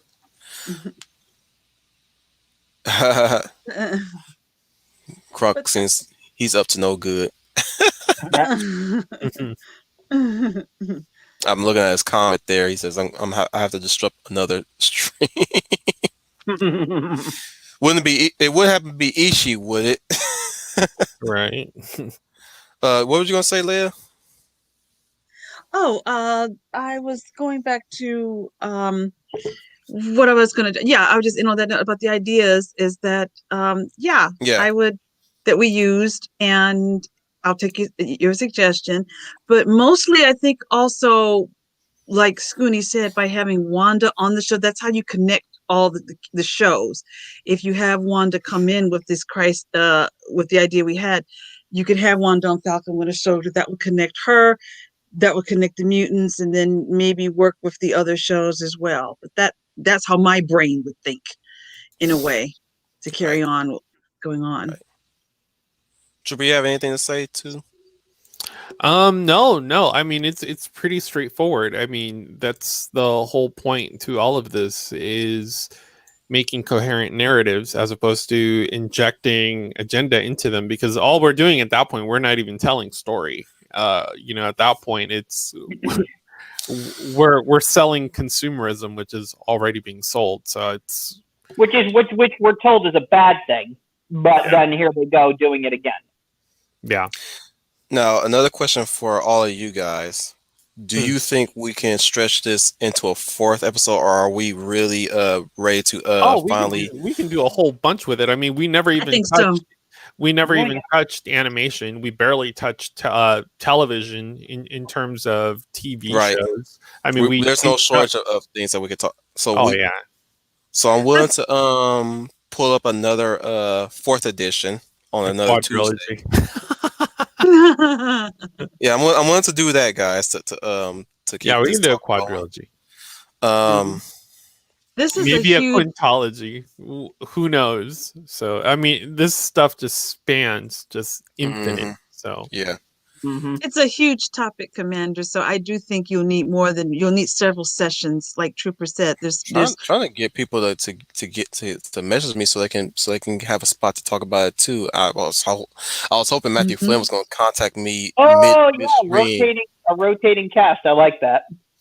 Yeah, I was hoping he was gonna pop in and on me and just message me like last time.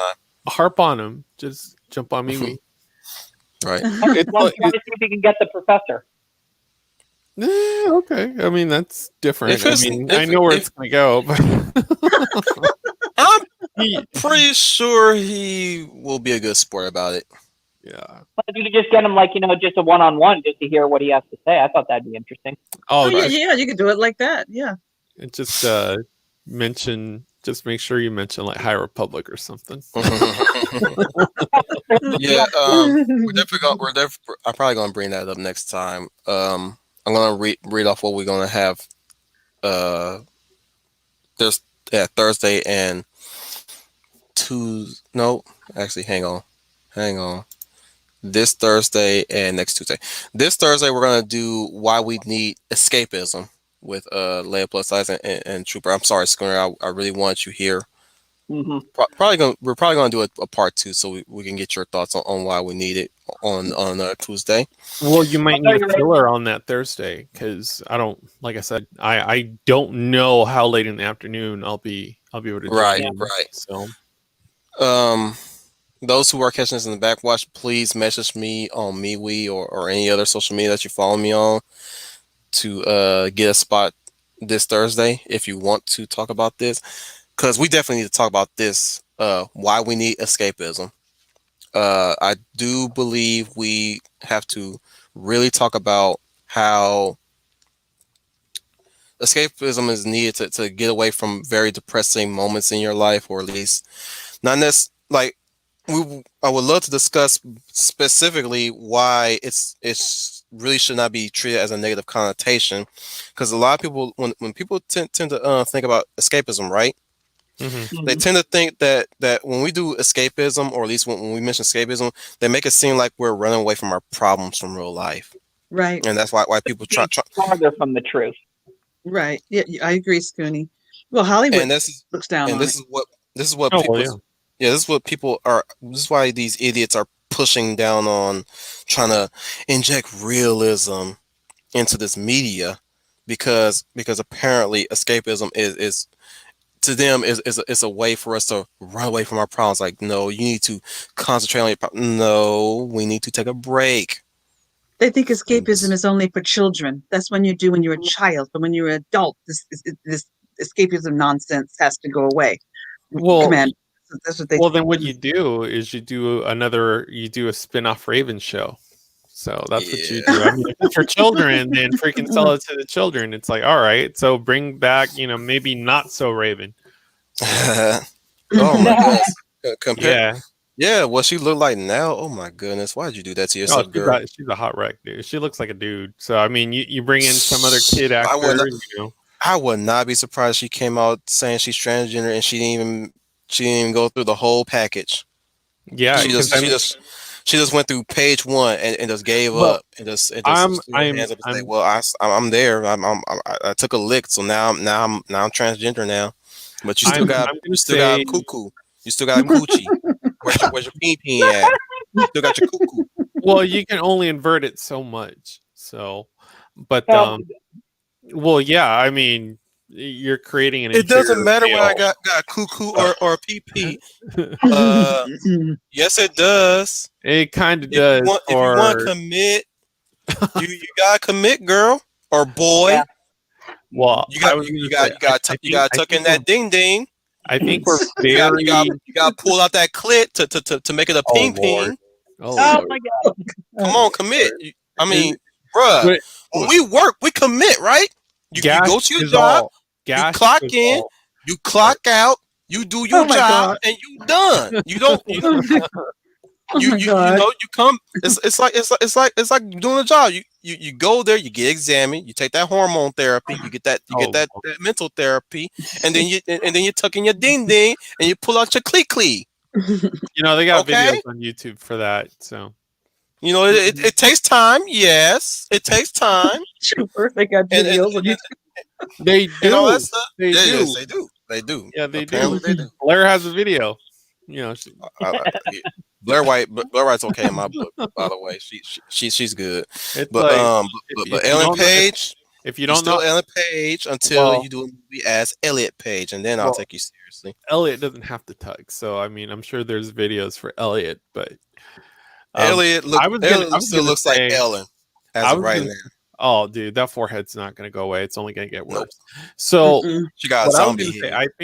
I think the viewing audience is definitely very fortunate that Hollywood has not found a way to exploit certain franchises that came from the 80s as far as and 90s. I mean, if we're talking about Different Strokes, Cosby Show, A Different World, Growing Pains, Family Ties. I don't think they've caught on to the fact that there's still there's still a freaking ton of freaking shows that they can exploit for their agenda. I mean, right now they're focusing on film because, I mean, that's what everyone likes to do. They like to go see a film.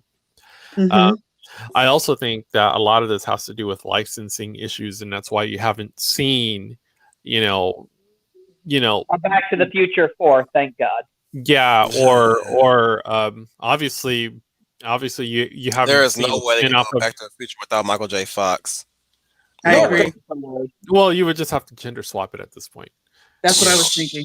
Yeah. Don't give them ideas, Trooper. I'm just I know. Fight Club rules. I'm just happy that we got an animated series out of the package, and that's that I'm content with. Me too. Well, I mean, if they really wanted to do a reboot of A Different World, you don't even have to bring back Lisa Bonet. You can bring back was it Zoe Kravitz? You could do it that way. The point being, though, is that the reason why I'm bringing us back on track. The reason why we need escapism is because it is in the escapism you can actually also confront something that's bothering you. I mean, in an overt way, like in like the Lord of the Rings, for example. But the thing is about escapism, they still have good and important life lessons. They actually have universal, universal themes. Yeah, themes that we all can enjoy and appreciate. Lord of the Rings, yes, you can call it the battle of Lord of the Rings and Star Wars, you can call the battle of good versus evil, but you can also look at the inner dynamics. It's Lord of the Rings, it's about friendship, okay, and the ties that bind us together. And when we are together, we can overcome anything, even the things that even our darker self. Yeah.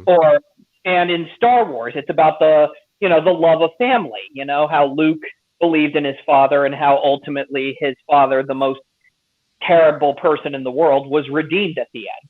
Well, don't forget he loses his hand, and now in a half-ass, badly written way, and now gives birth to Ray Palpatine, because that's where we're going now.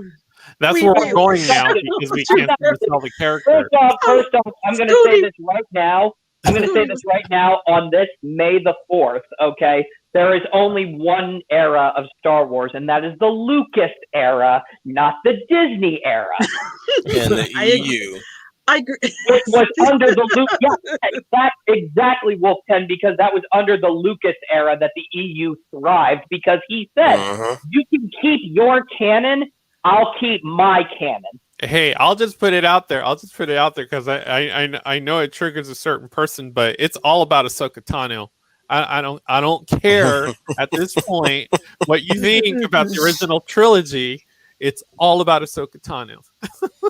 It's all about you know what? Long live the Lucas era. That's the only era of Star Wars. Bruh. I'm with you, Scooney. I'm all about the Lucas era. Pump the brakes real quick, just to let you guys know that Twitter post I told you about a certain character in Invincible.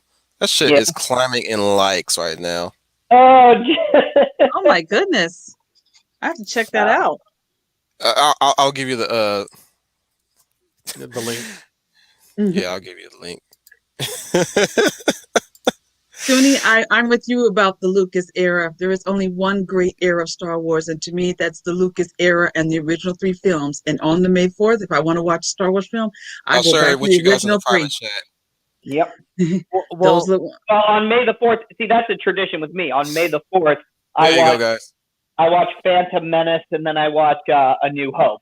Then May the 5th, I watch Empire Strikes Back, Attack of the Clones, and then we just end this Revenge of the Sith with Revenge of the Sith and Return of the Jedi. Well, I gotta dig out Empire Strikes Back and Return of the Jedi. I'll watch me some Clone Wars. I'll watch me some Clone Wars and trigger a few. I'll watch the micro series of Clone Wars, and I love the micro series, and I do love actually the Clone Wars that Lucasfilm did before Disney bought them. I do like that because it has the perfect entrance for Ahsoka and the proper exit of Ahsoka. I agree. Yeah. I was a fan of the Clone Wars before Disney took it over. I actually liked it. I enjoyed it. Mm-hmm. Well, when Disney comes in, they just decide to retcon all of it. How long? I bet you. Just bet me on this. How long before Ahsoka Tano runs into Luke Skywalker and explains to him, "Oh, well, you're not a proper Jedi yet," despite evidence despite Ahsoka not being a Jedi, but we all know she's a Jedi in everything but name.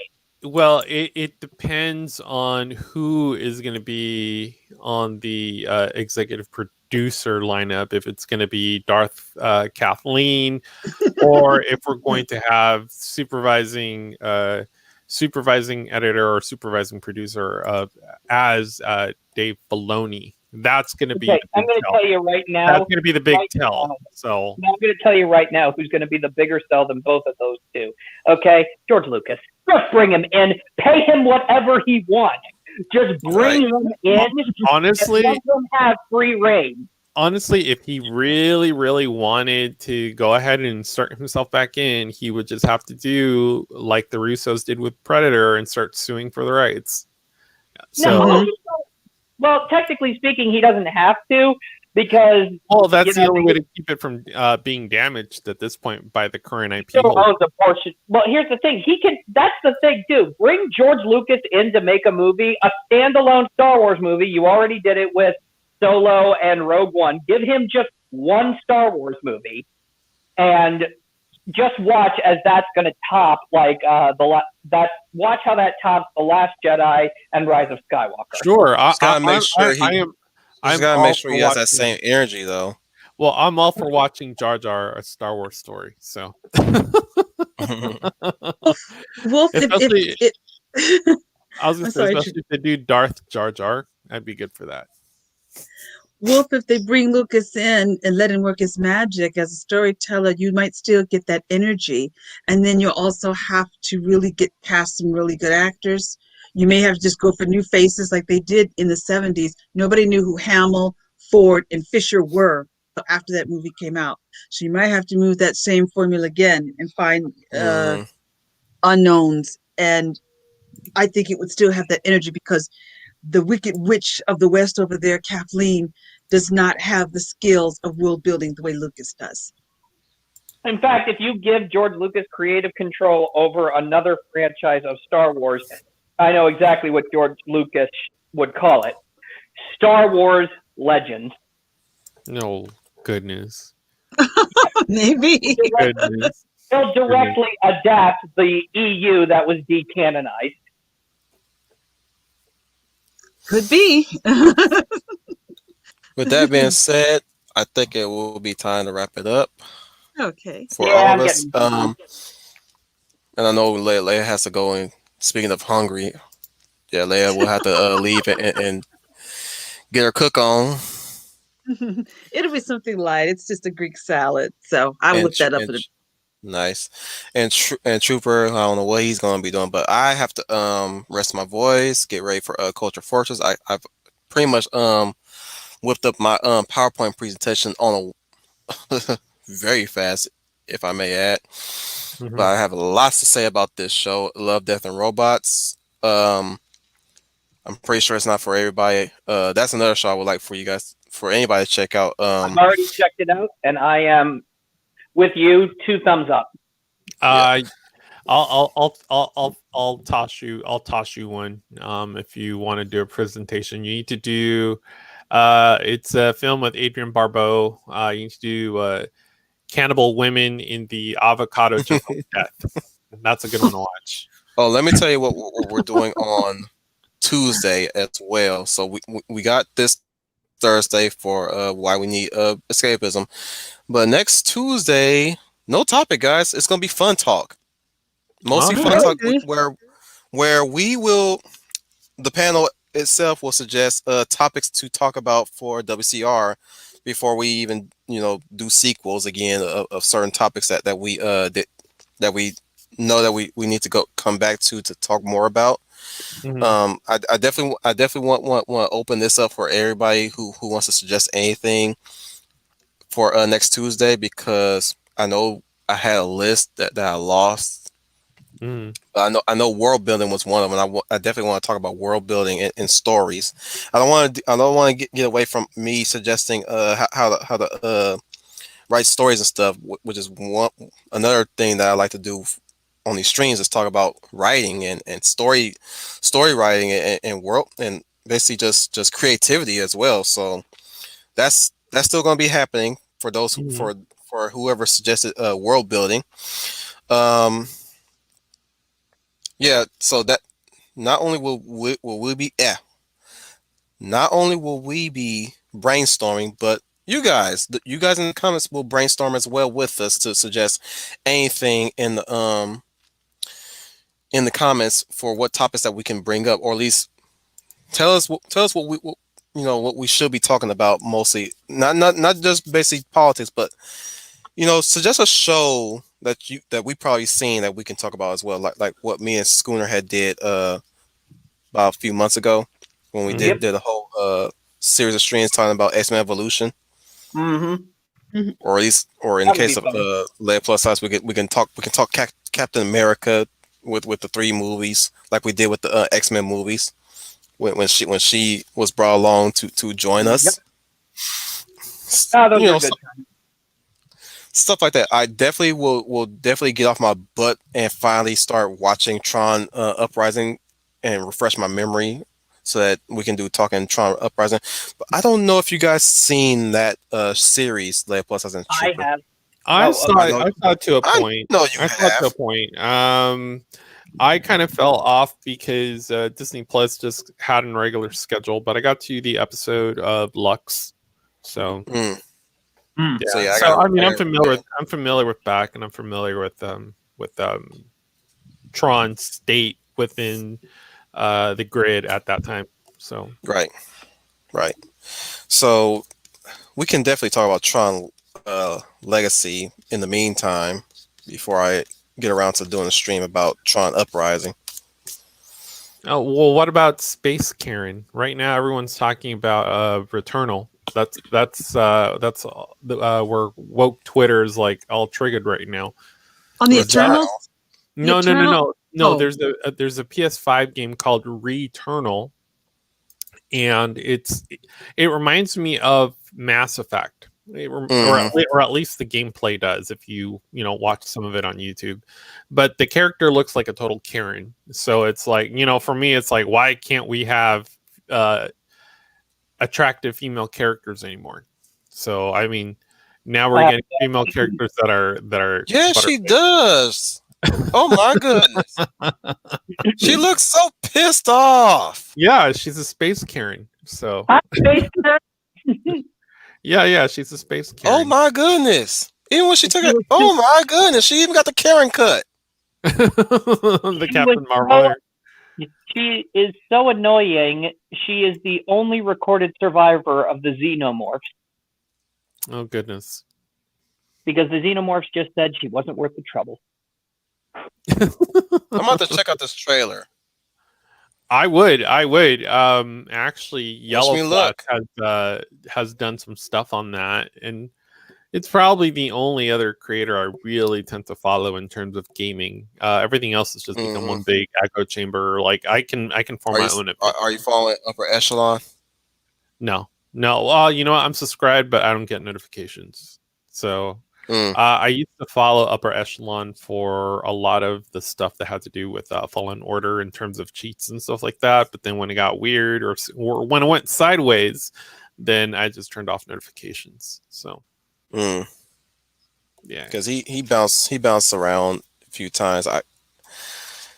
He's not one that you should really in my opinion he's one you should not completely should always take that's everybody though. Sometimes you gotta take some people's words with a grain of salt, because he's more of a middleman when it comes to the politics. He's firmly against cancel culture. He's firmly against wokeness and stuff like that. But there are times he has to be fair too. So it's like fair. But yeah, so I mean, I do need my Mass Effect shooter. I need a new Mass Effect shooter that's not Mass Effect, and I think Space Remnant is one of them. Remnant from the ashes, somewhat. Yeah, kind of comes close. Yeah, so I mean that's my thing. It's like Space Karen kind of has Mayhem was about to be that, but it ended up becoming a prototype Destiny. And I was looking forward to that game until I played the beta. I'm like, this is gonna get bored real fast. Yeah, and I was wanting a new MMO that was just gonna be massive. I mean, the thing is everything, more or less from my perspective, when it comes to MMOs, everything is gonna groan under the weight of WoW, and WoW is just a dinosaur. There hasn't been flourishing. There hasn't been any other MMOs that have come close to Proctor. I don't know who Comic Perch is, but I'll take your word on if he's similar to Perch. I mean, yeah, there's Eve, but even Eve has like a steep curve to it. And the thing about Eve is you can literally just dump money into it and build up your ship and stuff like that, and all it takes is the right kill, and you're right back to square one. So, dude, I just got back into Fantasy Star 2, and I'm still learning the ropes to that one, and I'm like really kind of debating on whether I should get back into Star Trek Online. You know what? I just don't know what to do in that game other than explore and play episodes. That's really all Stowe is. I mean, I still have my lifetime membership. All my ships are still there. As far as ships, I mean, they're still on like tier 6 ships, if I remember right. Dude, I played Rocket League last night. I got into playing Rocket League last night. I got showered with a lot of things I didn't even earn. Well, I was even thinking of Star Wars, The Old Republic, just to kind of play something. Leia just built on this? I think her connection kind of went out. Yeah. But, as far as... She's about to leave anyway, so she's probably not coming back. As far as Star Wars, The Old Republic, like, I've been needing some form of Star Wars content for a while that, not necessarily... Fallen Order. I mean, I don't want to play that to death, and I was never a real big fan of Battlefront 2. I just wasn't. So I'm looking at Returnal, right? And the only thing I can think of right now is like this only makes me want to play Control. Yeah. And even right. And even then, as much as I like handling Jesse in Control, she's still butt ugly. Yeah. Somewhat. Well, see, that would be my one gripe, is that there's no character creator, as far as maybe changing the hair, changing the face, just like what you could do with Mass Effect. I mean, make that character look the way you want them to, and that's your character. And have you noticed that most of the females look pissed off. Well, they have to all be day. Karens now. You can't have attractive females. I mean, that's a whole Like episode in of some, itself. like But I mean, Summers has this fierce glare, but she doesn't look pissed off. Yeah. I mean, the only place where you can actually get attractive females right now is if you play like MMOs, and they happen to be ports from the Asia market. So that was a Let's black. not forget that. Now that you bring that up, Trooper, remember when Captain Manpants had did an interview on the that one show, and she was talking about the face, the sort of face she was quote unquote trained to make when she's acting as Captain Marvel. I'm like, really? This is what you. So this should include everybody in. This is what she thought about the male. This is probably what she thinks about the male superheroes. Well, I thought what was funny about freaking Captain Marvel was all the deep fake stuff where they were literally like placing smiles on Bree's image, and it took on a completely different tone as far as like, oh wow. Yeah, you can still find it. Captain Marvel smiles or Captain Marvel. I keep forgetting, but if you look for it, you'll find it. And it just gave it a completely different tone, and it gave it more of a truth, justice, and the American way type of feel. And of course, we can't have that. So I mean, that's why we're getting the Marvels, because I mean, we're pretty much what we're getting Charlie's Angels is what we're getting. And or if you want to look at it, like I said, Harley Quinn and the Birds of Prey, that's what we're really getting. That's Marvel's version of it, at least. So, right. Even though they saw that, Birds of Prey didn't do so well. Oh yeah, well, No, like I said, they're going for broke. I mean, they're going to go ahead and empty out their coffers to the point where they need a bailout. I mean, that's always been the case with the entertainment industries. As far as pleasing their investors, that doesn't seem to be a thing, because even when it was brought up, as far as when are you going to fire Kathleen Kennedy? The PC line was, well, Kathleen Kennedy's been doing great. She's a great addition to our team. We look forward to more blah blah blah blah blah. And I mean, these people are like ticks. Every few years they go to a different company and they just grow their value. It's not about producing content. It's about putting all of these IPs under their belt. Oh, I did a show for Star Wars. Even if it doesn't make it to the screen. Oh, I created a show for Star Wars. That increases your value. They're all about increasing their value. They're not about increasing the content that they put out. Mad Nui says the problem was never that she didn't smile. It's that she looked as though she didn't want to be there. Well, that's not even what I was alluding to. Like, if you look at all the stuff that they like altered as far as her image, it just gave Captain Marvel a completely different tone. It's not whether she wanted to be there or not. We already know it was a trash film. It was the fact that they could have gone somewhere different with it. And I think you and I talked about it before, where it would have been, Top Gun with boobs, if you will. That was what you suggested. I suggested where I was already on board when he said boobs. Yeah. Well, even with Black Widow. Here's my thing was, if I was ever put onto the project of Captain Marvel, I would just been her a legacy torch carrying character where Marvel is let's go with the Kree here's lifespan, right? Instead of just going with the cancer, because I'm never going to do a good take on the Captain Marvel the death of Captain Marvel story, Justice. So let's just say that at a certain point Marvel has reached his lifespan, which is let's suggest that the Kree live long periods of time, right? Yeah, that could actually lead to an intriguing idea. What if in this universe Marvel's power is the more she burns brightly, the least amount of life you have left. That's the burden of the power she has. A candle that burns twice as bright lasts half as long, hence why Marvel had to pass the torch over to her.